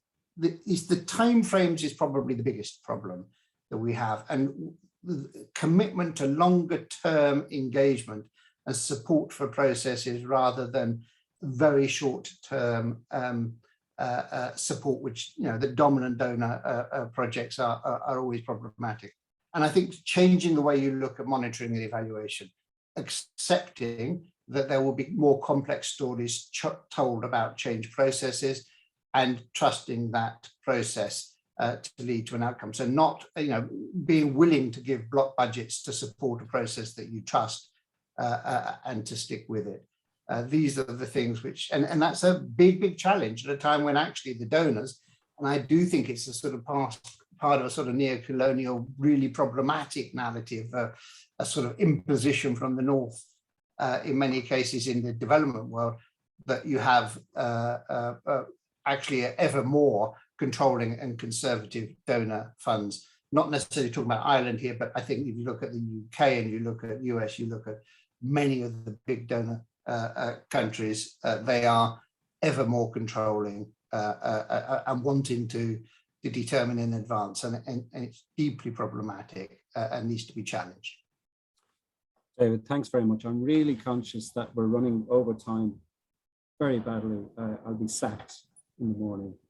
Can I just ask, Kira has had her hand up for some time. Can we just get Kira's point, and we might finish at that stage. And if there's any other questions, please put them onto chat, and we'll try and deal with them in one way or other this afternoon or later on in terms of our own reflection on them. So Kira, you're welcome. Thank you. So I'm 16, right? My peer group would be very supportive of these ideas, but it's inaccessible to them. The academic language is like so confusing. There's so much kind of unnecessary jargon, as well as the recipients of this like banking education, there is little we can do to change it. We just have to do it. So does anyone have any advice or resources for like my peer group, my like demographic, who are most affected by this and most interested in this, and yet it is not accessible or actionable to us? Thank you. Thanks, Kira. Anyone on the panel like to pick up that one? How do we communicate with 16-year-olds? I do think we have to acknowledge that Freire's own work was actually really difficult to read and internalize, and sometimes overly mystified. And I think it's part of my belief that we need to popularize and simplify the understanding of the key concepts, because it's not accessible to the vast majority of people. And there's a great irony there that somebody who's so committed to the pedagogy of the oppressed develops sort of work that is simply not accessible to the vast majority of people. So yeah, I mean, hopefully the website reflectionaction.org, which I posted in the chat earlier, has got some more simple, popular resources for how to understand the Freirean approaches. Thanks, David. And it reminds me of the fact that someone else chatted, I think earlier on, I saw something, a reference to Anne Hope and Sally Timmel's work on training for transformation, various volumes there. Available in the Maynooth Library, I believe, and elsewhere. And also partners in Ireland, Partners Training for Transformation, have done their own more locally relevant versions of those as well, which I think are accessible to all age groups. But anyway, I'll invite Kira and her friends to maybe have a look at those, and along with the other resources David has mentioned. I think at this stage, I'm going to have to pull the rug out from under all of us because I'm conscious that we have to still get things organized for this afternoon. And just to say thank you to everyone for their attention and participation. And I hope that you found it as rewarding. And now we're recording in progress. Is that recording progress or recording in progress? Maybe there's a difference. Okay, what we'll do now, this session really is to just try as best we can, and no doubt we won't fully succeed, but that's why we want your chat comments or any other things you want to share with us later as often as you wish. We're going to try and capture as many clear insights and ideas that you took from the workshop just attended, or indeed any other comments that you took even from earlier this morning. And we'll do so by hearing from the moderators of each of the groups. Maybe, can we start with you, Mags, with the higher education group? And indeed, if any of the speakers from the main speakers, I should say, from that group want to chip in at any stage, I hope that they do so. Okay, so yeah, thanks, Paddy. When we were talking there in the break, you said about having more questions and not answers, which is a good summary. We had two presentations, David Callum from Rupe Jesuit University in Harare and Fergal Finnegan from Maynooth University here in Ireland. And they both spoke, there were some commonalities, of course, some differences as well, but they both spoke about their professional context, the programs in the universities they work in, and the influence of Freire has had on programs and themselves as educators, and the kind of praxis of applying Freirean thought. And both mentioned also and talked about the dynamic of action and reflection, and that kind of dialogue between knowledge and the world, our social world, and which was another shared comment. They both spoke about their institutions, the managerial ethos that is quite prevalent in higher education now, and the difficulties of finding the space and for social justice, equality, and emancipatory education. They both that was followed then by people in the workshop sharing different experiences, some posing problems that they faced in their work, and some sharing positive experiences around where the actual possibilities and spaces that they have found for engaging more with students' ideas and staff ideas of social justice, and where, particularly in the Irish context, challenging very charitable or white savior kind of notions. But they also spoke about the limitations within institutions and organizations or school contexts and such places. One possibility for future, looking forward, as the title of our conference is, was a talk about a network of Freirean inspired educators working in higher education and other education contexts. But overall, I would say that we engaged with very big questions in the workshop. The purpose of a university, what is the aim of higher education, engagement with the economy and developing skills, or social justice and engaging with the value base of students. We talked a bit about the nature of knowledge. David talked about the de-Africanization and the need to draw on African-centric knowledge in their programs. And we also talked a little bit about the purpose of knowledge, I suppose. And this reminded me of one of my favorite quotes from Freire that Eilish had on her slide this morning, and I won't be able to do it justice here, but it's about education is never neutral. It's either an instrument, what is it, bringing about conformity or the practice of freedom. And, you know, that's, I think, as we said, we're raising questions rather than necessarily finding the answers, but, you know, finding the space for exploring the answers and being able to share is important. I'll leave it at that. Thank you.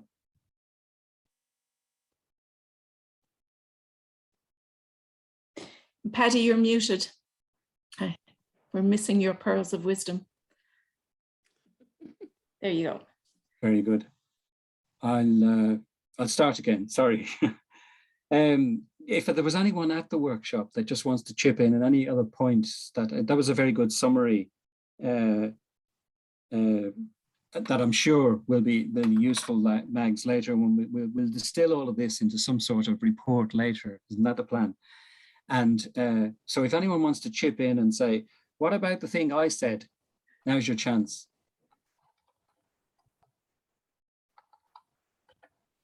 No, so that's perfect then. Okay. And if you do think afterwards, you can put in a chat point on that. So can we move on ever quickly to the community sector point from Patrick, please? Thanks, Max. Thanks, Paddy. We had a very interesting workshop as well. So we had Amal Youssef and Peter spoke about their experiences, Peter Dorman, of using Freirean methodologies in kind of community development settings. And Amal focused on kind of the issues around power and perceptions of power, perspectives on power, and specifically mentioned kind of, you know, an outsider coming in and kind of the dynamics between the teacher, learner, learner, teacher, and also how people are perceived, both the outsiders, how they're perceived coming in and how they can be perceived by those that they're working with.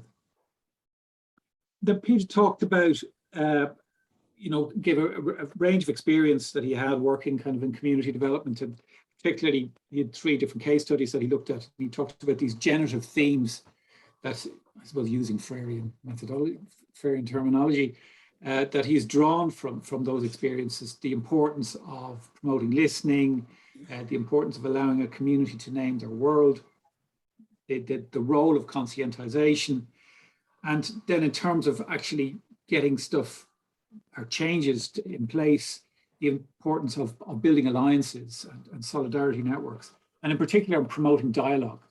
And, you know, dialogue within the community, dialogue with the community and the duty bearers, and other solidarity networks as well as being really, really important. You know, getting people who are interested in working to bring change for that particular community together. Then we had some interesting, the kind of the floor was open then, and there was a lot of discussion around working with communities or working in communities, and how do you promote, you know, best practice within community engagement. And a whole series of very interesting insights from Ger and Helen and Nora around those sort of processes that they'd experienced in their own work. So the importance of promoting channels for communication within the community itself. So the community has experiences, there's a wider voice, and that everybody's voice gets heard within the process of setting an agenda. Then how inevitably when we get involved in community engagement, there tends to be a core group of people that are very active in that front. And Lynette talked about, in some reasons, that people are just too busy and they delegate to this smaller group. But that new group then can effectively become an elite. So you can have this kind of mid-group, you've got the duty bearers, you've got this new community elite, and then you've got the community themselves. And there's whole issues then around ensuring accountability within that new structure, that you don't get kind of elite needs kind of setting the agenda and not feeding them back into the community itself. And then when you engage with kind of state outside agencies that are going to undertake some of the changes that the community wants, the fear that you can have co-option, that you know, so government departments can come in and say, yes, this is exactly, we know what you want, and they kind of take it off the shelf and they give you what they want, and you become part of that process then as an outside an outside agency, that can be a big challenge, especially with the funding that goes with it. So then I just threw out a question: Is Freire relevant? Freire methodology is relevant for the 21st century community development work? And Amel stepped up to the plate on that. She was great, and she said, "Yeah." She said, "But it's very important to remember that, you know, Freire itself, reading Freire is quite difficult, and you know that it needs a degree of filtering." But you can see underneath it provides a very good structure and framework for, you know, promoting community empowerment and good practice in development and community development. And she said it's really important too to recognize that, you know, often we look at the early work of Freire, and you know, he himself was aware of the weaknesses. Like his later work, he recognized and acknowledged the weaknesses of his early approaches and amended them accordingly. But yeah, Freire from the 21st century, but perhaps a little bit revamped. That was it. Thanks, Patrick. Again, would anyone from that workshop, indeed any of the speakers, want to just chip in? That again looks like an excellent summary. I'm sorry I couldn't sit into all of that, like I wanted to sit into the other one as well. I was flitting in and out of them all and feeling torn. But was that a good summary? Anyone like to? Yeah, Peter's giving it the thumbs up. You know, your bribe paid off there, Patrick. Patrick Essacon, do you want to say something? I think you have to can you unmute? But I was just congratulating Patrick Marin there. That was a good summary. Oh, that's all. Yeah, good. Don't get him too conceited now. You know, that's enough. Yeah, thank you. All right. We'll move on swiftly. We'll have a chance to kind of talk generally about all three, and especially those who weren't at the other workshops, because you might now be thinking, oh, I should have been at that one, or I should have been at that. I imagine that's what we'll say about them all. Niamh, would you like to talk about the higher education workshop, which I think had the largest group of them all? I won't talk about higher education, Paddy, but I will talk about global development. Oh, I beg your pardon. This is my head now. Yeah, it's late in the day. Thank you very much. You can talk about higher education too, if you will. That's all right. Okay, so after a shaky start with some internet connection issues, we talked about Freire's influence on global development practice. And we heard from Dorothy Thuman, who shared the Liberian experience, and Michael Solis, who shared Freire's influence on Troco's programming in Sierra Leone. And Dorothy shared the historic and current context in Liberia, which is one of poverty, marginalization and oppression, with power and resources in the hands of the elite. But at community level in Liberia, it's quite impressive. You know, Freire's influence has been evident for almost 20 years. Due to the influence of Freire's Liberians who went to Training for Transformation events and were inspired by Freire through that. And so the Delta approach was implemented throughout Liberia in different programs, particularly in Denel, who Dorothy works with. But while I suppose the Freirean approach became kind of mainstreamed in community education and community development processes, that in the formal education model is still predominantly the opposite, where the banking model, which limits opportunity for critical thinking, persists. Dorothy shared that education remains an opportunity rather than a right for the majority, and that even for those with opportunity, the formal education system is weak and doesn't support national employable skills and knowledge. Employment is high even among graduates, which I suppose highlights the need for situated pedagogy. She says that some of the key challenges of poverty, unemployment, unsustainable use of natural resources are key challenges in Liberia and globally, and she wondered if the SDGs present an opportunity for finding intersection where the approach of Freire can be applied in efforts to find solutions to shared challenges. Then Michael shared his experience of Freire's influence in Sierra Leone, which is a complex environment, gendered multidimensional poverty. which influences the focus of Trócar's programming on women and girls. Unemployment and illiteracy is high, especially among women and youth, and sexual and gender-based violence is very high. So Trócar adopted an integrated programming approach to address the multidimensional needs of women. Illiteracy is a key issue which hinders active participation in social, economic and political spheres, and so functional adult literacy support was implemented parallel to other initiatives and other programs. And this was really, really important, you know, that functional adult literacy that's situated is really, really important. He reflected on how empowering it was for women to be able to write their own names, which was a reversal of the indignity that he experienced before of a thumbprint being used to sign their names, and that ink stain that remained for all to see, and highlighted you as not only part of a program, but also as illiterate. And so the evidence of literacy as a political act is clear, where dominated groups are able to advocate and generate political change by organising, mobilising and working together.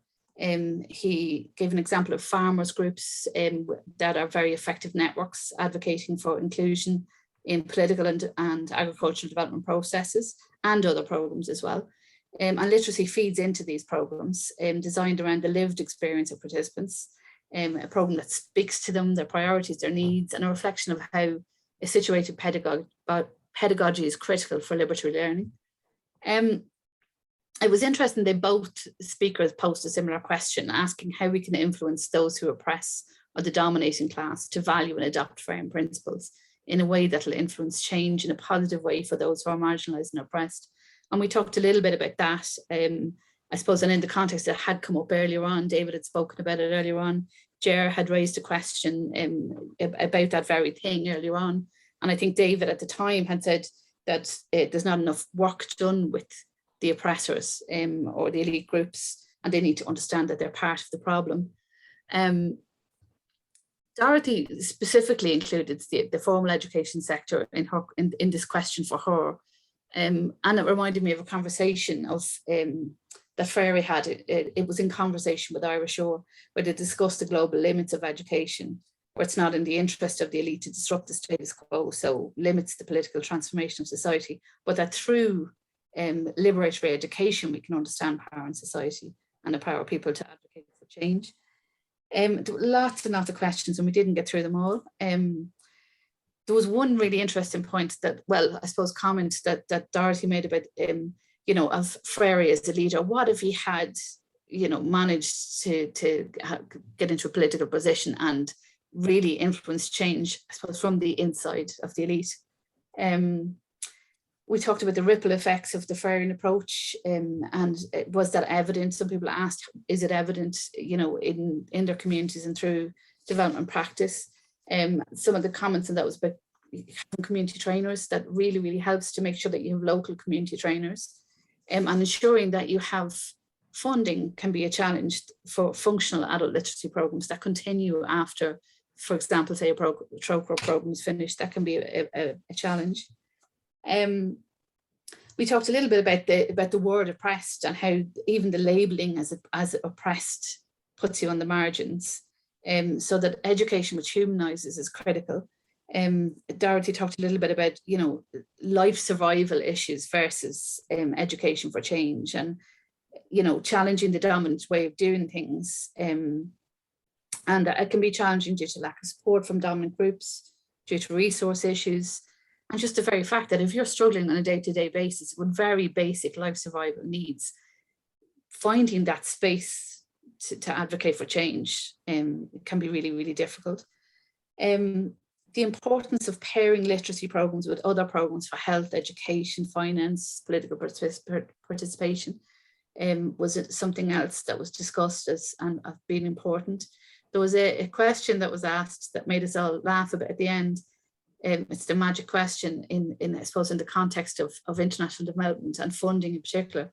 How do you balance getting, how do you balance between getting funding for the job with participatory methodologies? And I think it was Annick that brought this up, and she was saying, like, for a lot of funders, when they see that you want to apply for an approach, they immediately shut down. They're not interested in the co-creation of knowledge with a community, that they want something more rigid, more structured, more defined at the outset. And so how do you balance that? It's not surprising to say that we didn't have the answer to that one. I suppose Dorothy said from her experience, at some point you just have to say no, refuse the money when we, you know, if you're not allowing us to do it in a way that we know that works and that's important and that's political and radical, well then we don't want the money. Or to try and initiate dialogue and find common ground and compromise. And there was one other question, there was loads of other questions, but there was one other question at the end that we didn't get to discuss, and that was the question of pairing a Freirean approach with a human rights approach, and what did people think of that, which we didn't get to discuss, but people did indicate that they would love to find a space where we could discuss that question and others that we didn't address at some other point. So we'll have to try and find ways to do that. And there was loads more, but I'm going to stop now.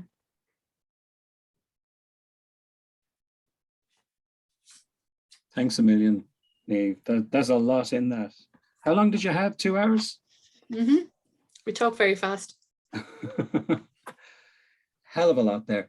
So I suppose what I'd like us to do now, if we can think of it, if anyone who perhaps wasn't, if you heard any interesting points from any of those other workshops that you said, you know, that sounded really good and it evokes other questions for you, now's our chance. We can actually just expand the conversation a little bit in that regard.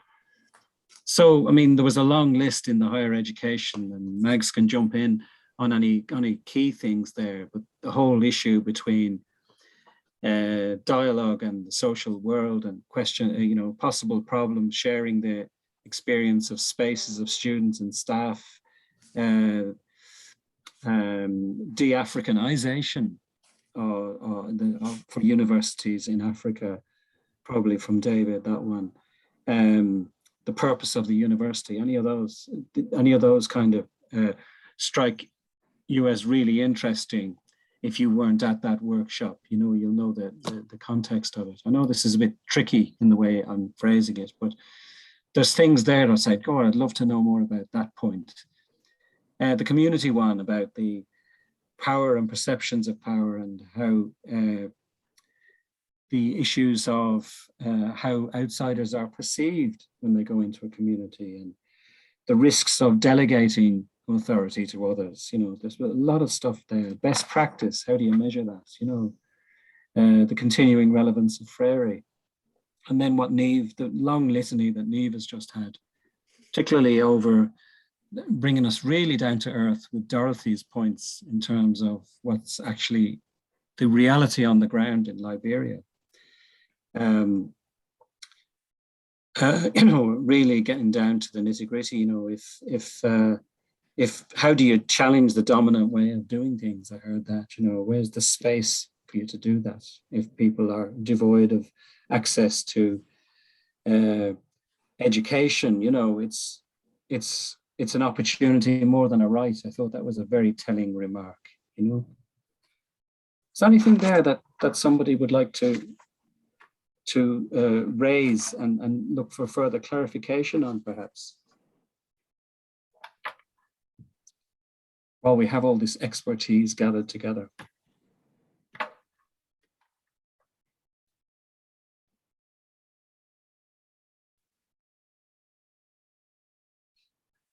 Isabel wants to say something. Can you hear me? We can hear you now. Yeah, thanks to everybody. Very, very interesting. I think there's quite a difference between the promotion and the development of Freire's ideas at the higher education level, which is extremely important, and I'm delighted to hear all this going on. The approach then from the grassroots, which is where I've been involved, and listening to all those who contributed, is a whole different ballgame. And they're both very, very important. And the I had the privilege of getting to know Sally and Anne back in 1977, and later working in Brazil with adult literacy and meeting Paulo Freire. And looking at over the years, looking at the huge impact that it has made, particularly reading Sally and Anne published there a couple of years ago, Training for Transformation in Practice. I think every instance of where Freire's ideas have been applied has been different and has a different effect. And there's a huge amount of learning to be absorbed from all the different cultures. But they also, Sally and Anne, back in the very beginning, would have acknowledged the difficulties in training for transformation modules, the difficulty of training leadership. And it seems to me that we haven't at all discussed today, and maybe for the future it could be reflected on, the modern communications skills, the techniques and the technologies, but particularly the skills in communicating, that we don't turn people off by making it one-size-fits-all theory. It is absolutely not that. And the evidence from around the world, I think, shows that. And lastly, the last thing that strikes me is that in the whole conference today, the term social media was not mentioned that I heard. And with all the problems social media is providing to us, and all the opportunities, I'm asking myself, is there a way in which Freire's gift to us, if you like, can be absorbed into the challenge of social media? Thanks, Isabel. That's fantastic stuff. Yeah, there's a lot of questions there. Anyone like to jump in on that?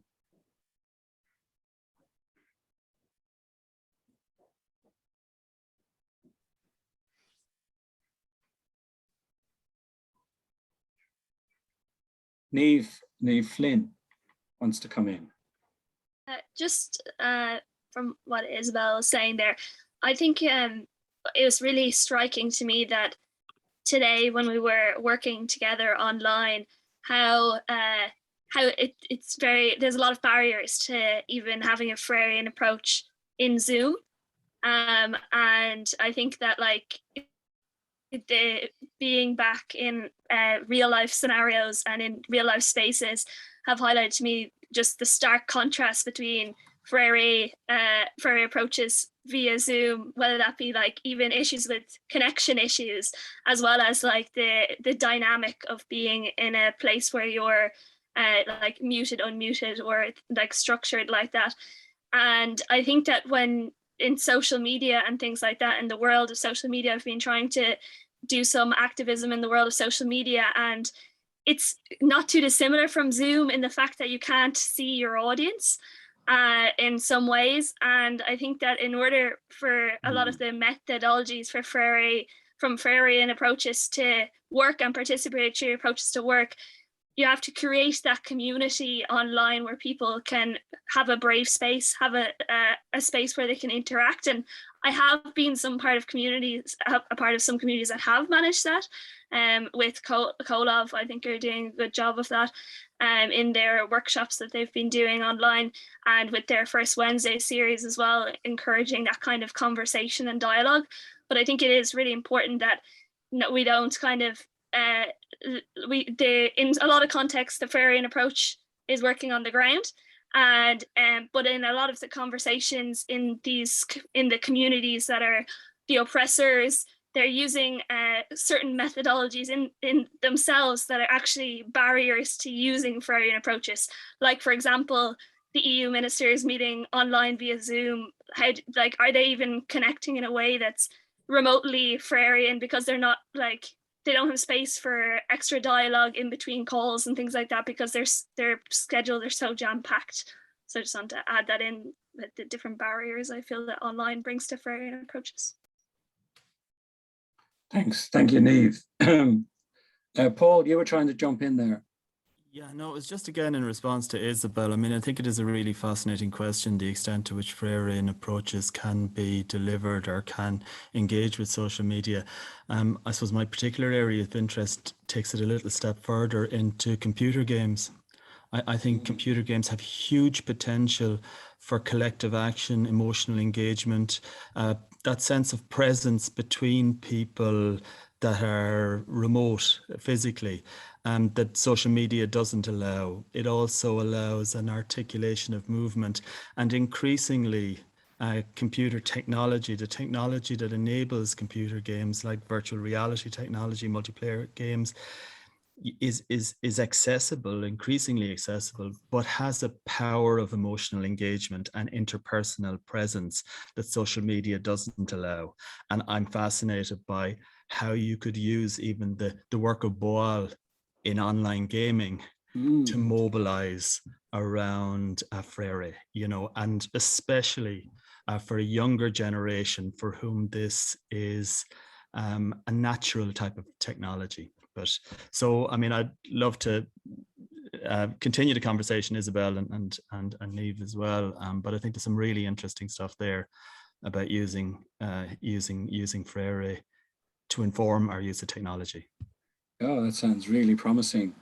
Bowl on online, fantastic. Yeah, I'd like to see that, Paul. You can copyright it now at the end. Peter, do you want to jump in there?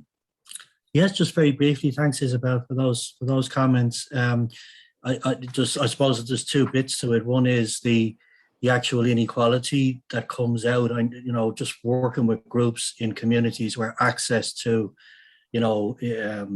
tech is just very, very difficult for all kinds of reasons. It's expensive. There's competing. People in a household competing for use of a device because the kids are trying to work from home and all that stuff. So there's that bit, and then there's the methodologies of working online as well. And I know that just from being involved in partners, there's been some innovative stuff developed there. Paddy, you'll know about the digital storytelling workshops, just about creating stories digitally with people, which I think has been very energizing. And if I may, I just wanted to raise another question, if that's okay, just very briefly.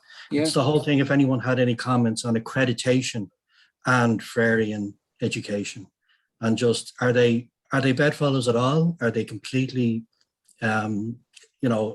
diametrically opposed? Is it possible? I just throw that at that there, maybe if anyone would like to comment. That's a real hand grenade at the end there, Peter, if you don't mind me saying. That's the next conference, actually. But it's a good one. It's a good one. Accreditation and Freire, to turn the phrase around, I wouldn't bank on it, but maybe not. Yeah, I think it's and it chimes with one of the comments that was being made about that I think Niamh had said about Anig's point about open-endedness of funding for programs. I think the accreditation people might have the same reaction, because obviously a lot of Freirean work, as you know, doesn't have a nice finish point. This will be done in 24 hours or in 48 hours or in 3 weeks, we shall finish. At the end of this time, you will be a fully fledged Freirean facilitator and you'll have a badge to prove it, Not so simple, So it's an interesting. Maybe others will have comments. I'm not trying to close that point down. So if anyone wants to share it. The other thing I thought of when Paul was talking is that during the lockdown for the last 18 months or so, we all experienced the pleasures of working online with students, particularly younger students, undergrads, millennials. And they were fantastic. They had great participation levels. In many ways, more of them turned up to the screen time than might have turned up to classrooms, I suspect, but that's just my personal opinion. But we never saw them. And I think that's part of it, the culture we had to get used to. Their names would appear and maybe a little motif, but they really resisted the idea of showing their face on screen and being face to face with others. So for me, that was another challenge. You know, we've always felt that there was a real value in interactive work in a Freirean way, with the idea that you could recognize people and, you know, recognize the other human being there. And there was no way that the students wanted to buy into that, at least not in any of the larger groups. If you got them in small breakout rooms, they were prepared to do it, of 4 or 5 people. Some asides anyway, as I was triggered off by that. Any other comments, please? Sorry, before we get bogged down in other issues.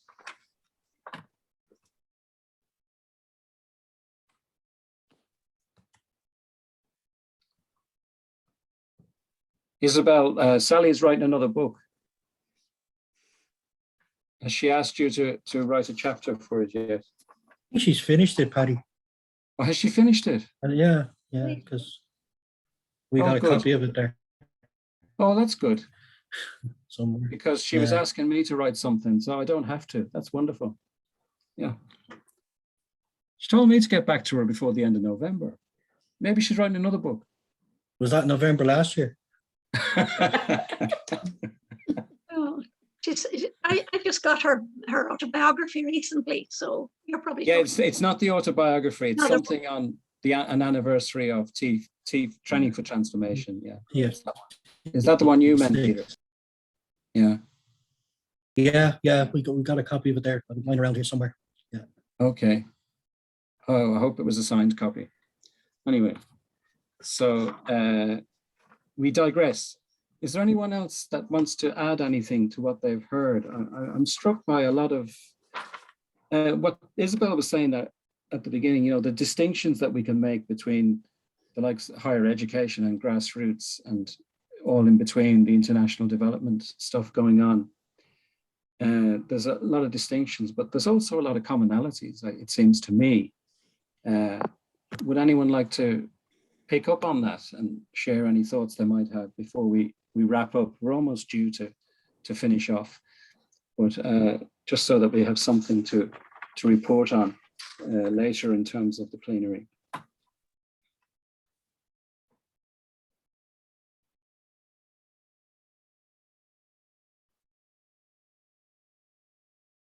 Everybody? Dorothy. Yeah, not specifically on the one you're talking about now, but just the technology issue and the variance and the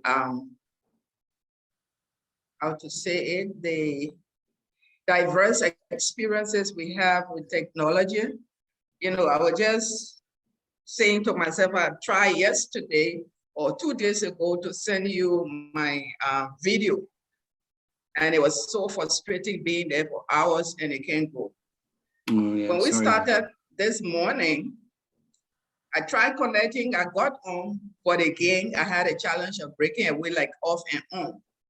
Well, technology is great. I mean, it's moving very widely and speedily across the world.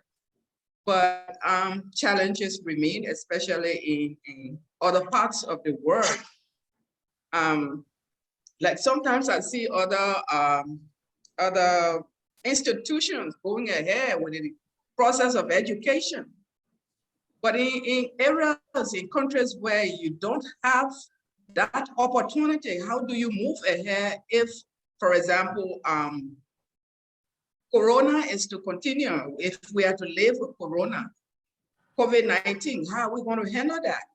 You know, those are some of the thoughts at our ends, because it can become increasingly there are communities that you will never have access because they just don't have the signal. So, I mean, in as much as technology is good and is adding value to work and you can use it creatively to move, whatever you are involved in ahead, including education, development, other areas, let's not forget that it's very, very difficult in other areas.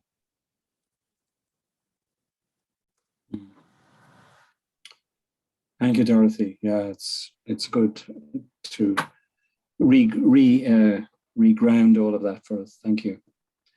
I see Fergal Finnegan, in case people haven't seen it on chat, made a point about the accreditation question that Peter raised. I can only see half of it here, actually. Fergal, do you want to talk to that? Sorry.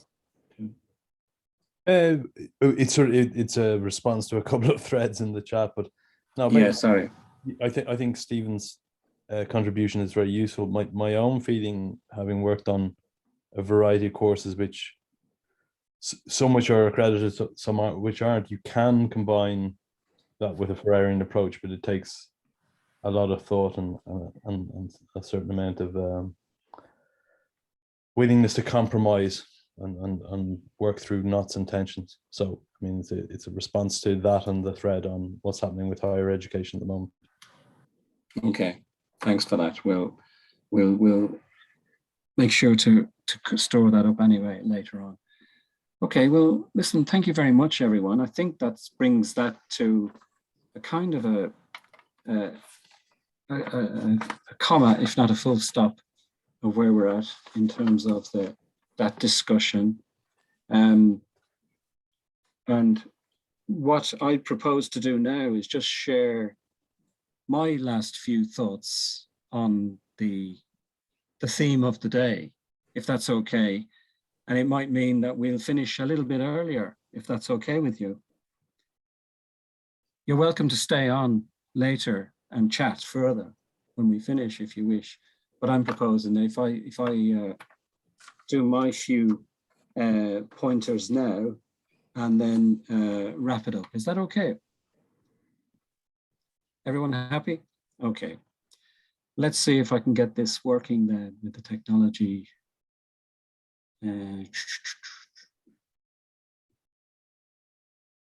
Ooh.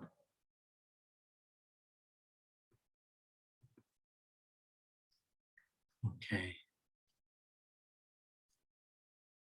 Everybody see this? Yeah. Okay. So these are just, there's an advantage of being the last speaker, but only one, in that people they won't interrupt you because they want you to finish so you can go home. The disadvantages are that others have already said all the good stuff. And as I was listening to the speakers this morning, and indeed some of them this afternoon, I was conscious, oh yeah, I've got that in my comments too. And anyway, we'll work with what I have. So excuse any unnecessary repetition on my part, but I suppose that was bound to happen. These are just very selected reflections of a paper that you can see later in our annals. And they draw upon my own personal experiences in Kimmage Development Studies Centre and more recently here in Maynooth. And I suppose I just want to say, I've been a student of Freire and then a teacher and then a follower, but not an uncritical one, for almost 40 years. Yeah, I did the calculations earlier. I first encountered the ideas of Freire sometime around 81 or 82. So that gives you an indication of how long I go back. It is the last century. In my first reading of Pedagogy of the Oppressed, I don't know if you can see the yellow pages of my copy there, but they're yellow in the photograph I took. And honestly, I found the first reading very challenging, and I think others have referred to that. I heard Amel saying that earlier. I heard Eilish saying it. And I need to do a lot of rereading to grasp certain points and paragraphs. I read it again. And after the first reading, even then, I realized I was reading a unique and powerful set of ideas and principles. And despite the criticisms I became aware of, and I can agree with many of them, having read Freire again and again, and more of his later work especially, I'm convinced the principles he advocated are valid and relevant today as they were in the 1960s. The core principles, I believe, shouldn't be regarded as diktats. I think I heard somebody else saying that too. Yeah, is Freire doctrinaire? I think that was one of the questions. But I'd argue have been successfully merged and adapted into many educational, community and development settings.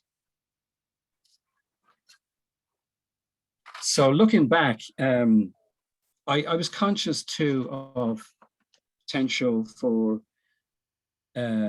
false memory and, you know, the bias that I bring into all of this, that we, you know, I had to guard against the notion that I see things that I want to see. And I was struck by this remark from Bertrand Russell that was quoted: "Never let yourself be diverted either by what you wish to believe or by what you think would have beneficial social effects if it were believed, but look only and solely at what are the facts." So, armed with that, I decided, how do I get over this and how can this happen? I just wanted to share a story I picked up somewhere. The source is lost to me, but it illustrates the risk of me imputing Freirean principles or ideas retrospectively into activities that we have experienced long after the event. The story goes of a young archer.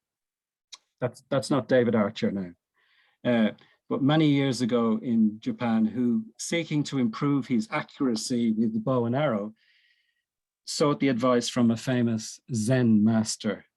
On arriving at the master's palace, he noticed with admiration that in a wall on one side of the courtyard were several targets with arrows straight in the middle of them, bullseyes, like the one in the picture there. The master then instructed him to shoot an arrow at another wall beside this, but the student was bemused. He said, "There's no target." And the master said, "Just shoot your arrow to the center of the wall." And the young man did as he was told, and the arrow firmly lodged in the middle of the wall. The master then went over to the wall and with a paintbrush carefully painted the circles of the target around the arrow, leaving it precisely in the middle of the target. So the challenge I set myself is to avoid seeing what I'd call the ghost of Freire in every corner of our experience, and putting something dead center in the middle of an event that but only I imagined was there. So I'm open to contradiction. There are several people in this room who've been to Kimmage and or Maynooth or both, and they can say, no, that wasn't Freirean, but feel free. So I decided in my paper, just rather than go through a litany of a lot of different things, to look at a few key principles. Again, these have been mentioned, I think. I decided on dialogue and critical thinking as among the key principles that Freire mentions, but also I was struck by the focus on humanity, on just human beings that Freire had in so much of his discourse. So dialogue definitely hit the target for me throughout my years in Kimmage and Maynooth. First, as a student in Kimmage, there was a revelation, really, finding myself among older, more experienced, wiser, better qualified fellow learners, all in the one classroom, yet being encouraged to share my modest experiences. My views mattered too, along with everybody else's. I felt such I don't know, empowered by that. And that stayed with me, and that was modeled in Kimmage and something I wished to replicate when I became at the other side of the classroom. Critical thinking, the simple acts of asking why, the questioning that was art, but very much easier for some than others. For many people who are not in a position to oppose, to put their heads above the parapet. And yet, when it happens, hand in hand with dialogue, it is liberating. And then lastly, the key principle of the notion of humanity. And again, I'm referring, as several others have referred to, bell hooks in this. The African-American educator who herself was critical of Freire's sexism, of course, in his early writings. And I see, despite all of that, she became an ardent supporter of his key principles. You know, she forgave him the phallocentric language that she referred to. And she was very critical of other academic colleagues, the professors, who separate mind, body, and spirit, as she called it, you know, who compartmentalize themselves to safeguard academic objectivity. You know, don't encourage participation of students and get people talking about their feelings or anything, God forbid. And this resonated with something I'm keen on, and I think Freirean pedagogy fits very much into this.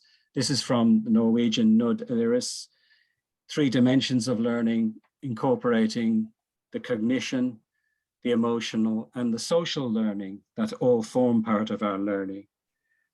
And Iris himself talks about the influence of Freire in terms of the social construction side of things on that.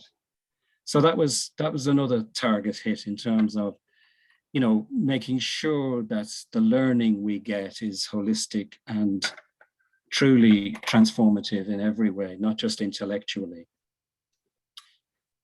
However, all of that, while we uphold the idea of a dialogical and critical learning, we realize it's not enough. And I was quite, you know, Freire and Shaw talk about that. You know, education cannot remake society, but it can evolve curiosity. It can provoke and evoke. Tom Inglis then had this phrase a few years ago of, okay, being able to transform oneself individually is necessary, but not sufficient for emancipatory education.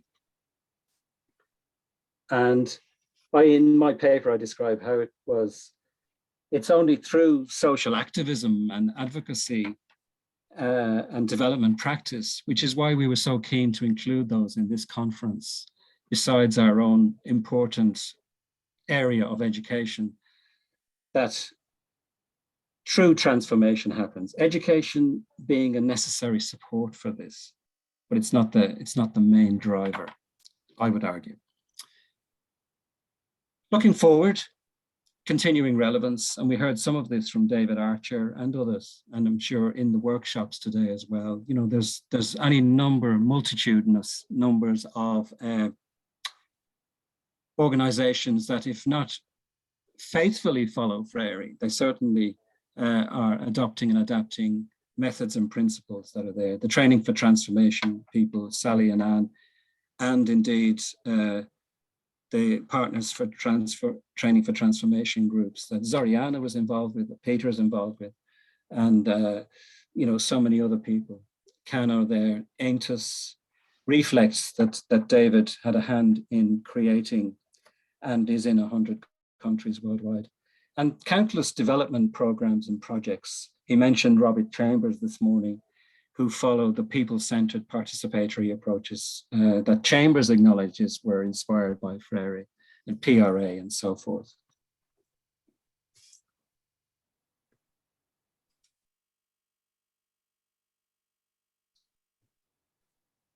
So one final kind of thing that I looked at when I was trying to think about, okay, is Freire still relevant today? Was thinking about some other things. Where is Freire needed now? And I was struck by the notion of a culture of silence, because, you know, when people hear the word oppressed and oppression, we talked about that, they can be very hard to actually put a kind of a tangible explanation of it. Freire mentions it in the initial pedagogy of the oppressed, people who were submerged in a situation, you know, that they couldn't speak. And, you know, they don't ask why. That, for me, chimed with what Zoriana was talking about this morning in terms of direct provision as well, that people sometimes just were afraid to put their heads above the parapet, you know. I was struck by a book by Derek Scally that I read during the summer called The Best Catholics in the World. And he wrote it from his perspectives as an Irishman living in Germany and observing different ways in which they talked about the shameful past, if you like, of that country and the way that we've conducted ourselves here. And one of the people he interviewed was Patrick Bolger, who was involved with 1 in 4 and is a photographer and himself a survivor. And he talked about in the book that when he went public with the story, it prompted all kinds of response from people who were his neighbors and friends. And they muttered it was a different time, and others who flagged the power disparity between priests and parishioners. But no reaction, he says, can justify passivity and its consequences. So he wrote this powerful short poem, which I thought was worthy of sharing. Silence is not knowing. Silence is not knowing, sorry. Silence is a deliberate action. Silence is a decision to say nothing. Silence is a decision to do nothing. There is power in silence and human agency. So Scally reflects on some key issues around guilt and shame and how people have tried to get beyond the culture of silence. You know, he talks about his own experience. He didn't carry any sense of guilt. But living in Germany has been an education in concepts such as moral responsibility. Today's Germany feel no guilt for Nazi crimes, but there's a consensus that everyone in their society should feel a responsibility to inform themselves about what made the unthinkable possible. And he kind of he says that maybe we can learn from Germany here in Ireland, you know, because in the book, he's not necessarily pointing fingers at the church, at the state, but at everyone, all of us, anyone that was there and heard nothing, saw nothing, did nothing. Understanding what made these institutions possible. It's my responsibility and the responsibility of every Irish citizen. So he gets to the end, and again, as I was reading it, it kept triggering off Freirean concepts as he talked about how people had responded effectively. And I thought, you know, if Freire was alive today, these are things he would be nodding his head about, you know. A critical reflection on a nation's past is the normative base for a healthy democracy and the need for dialogue. Two kinds of dialogue with oneself and with others, taking the example of a psychologist in Israel who pioneered methods for dealing with it from the Holocaust to the Arab-Israeli conflict.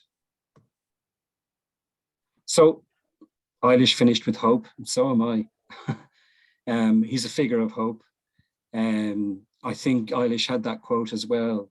It's such a powerful one, though. Why shouldn't we share it? It's an unveil opportunities for hope, no matter what the obstacles may be. Without hope, there's little we can do. Another of his final texts, which was published posthumously, Pedagogy of the Heart, which is a book I really like, is that we maintain hope even when the harshness of reality may suggest the opposite.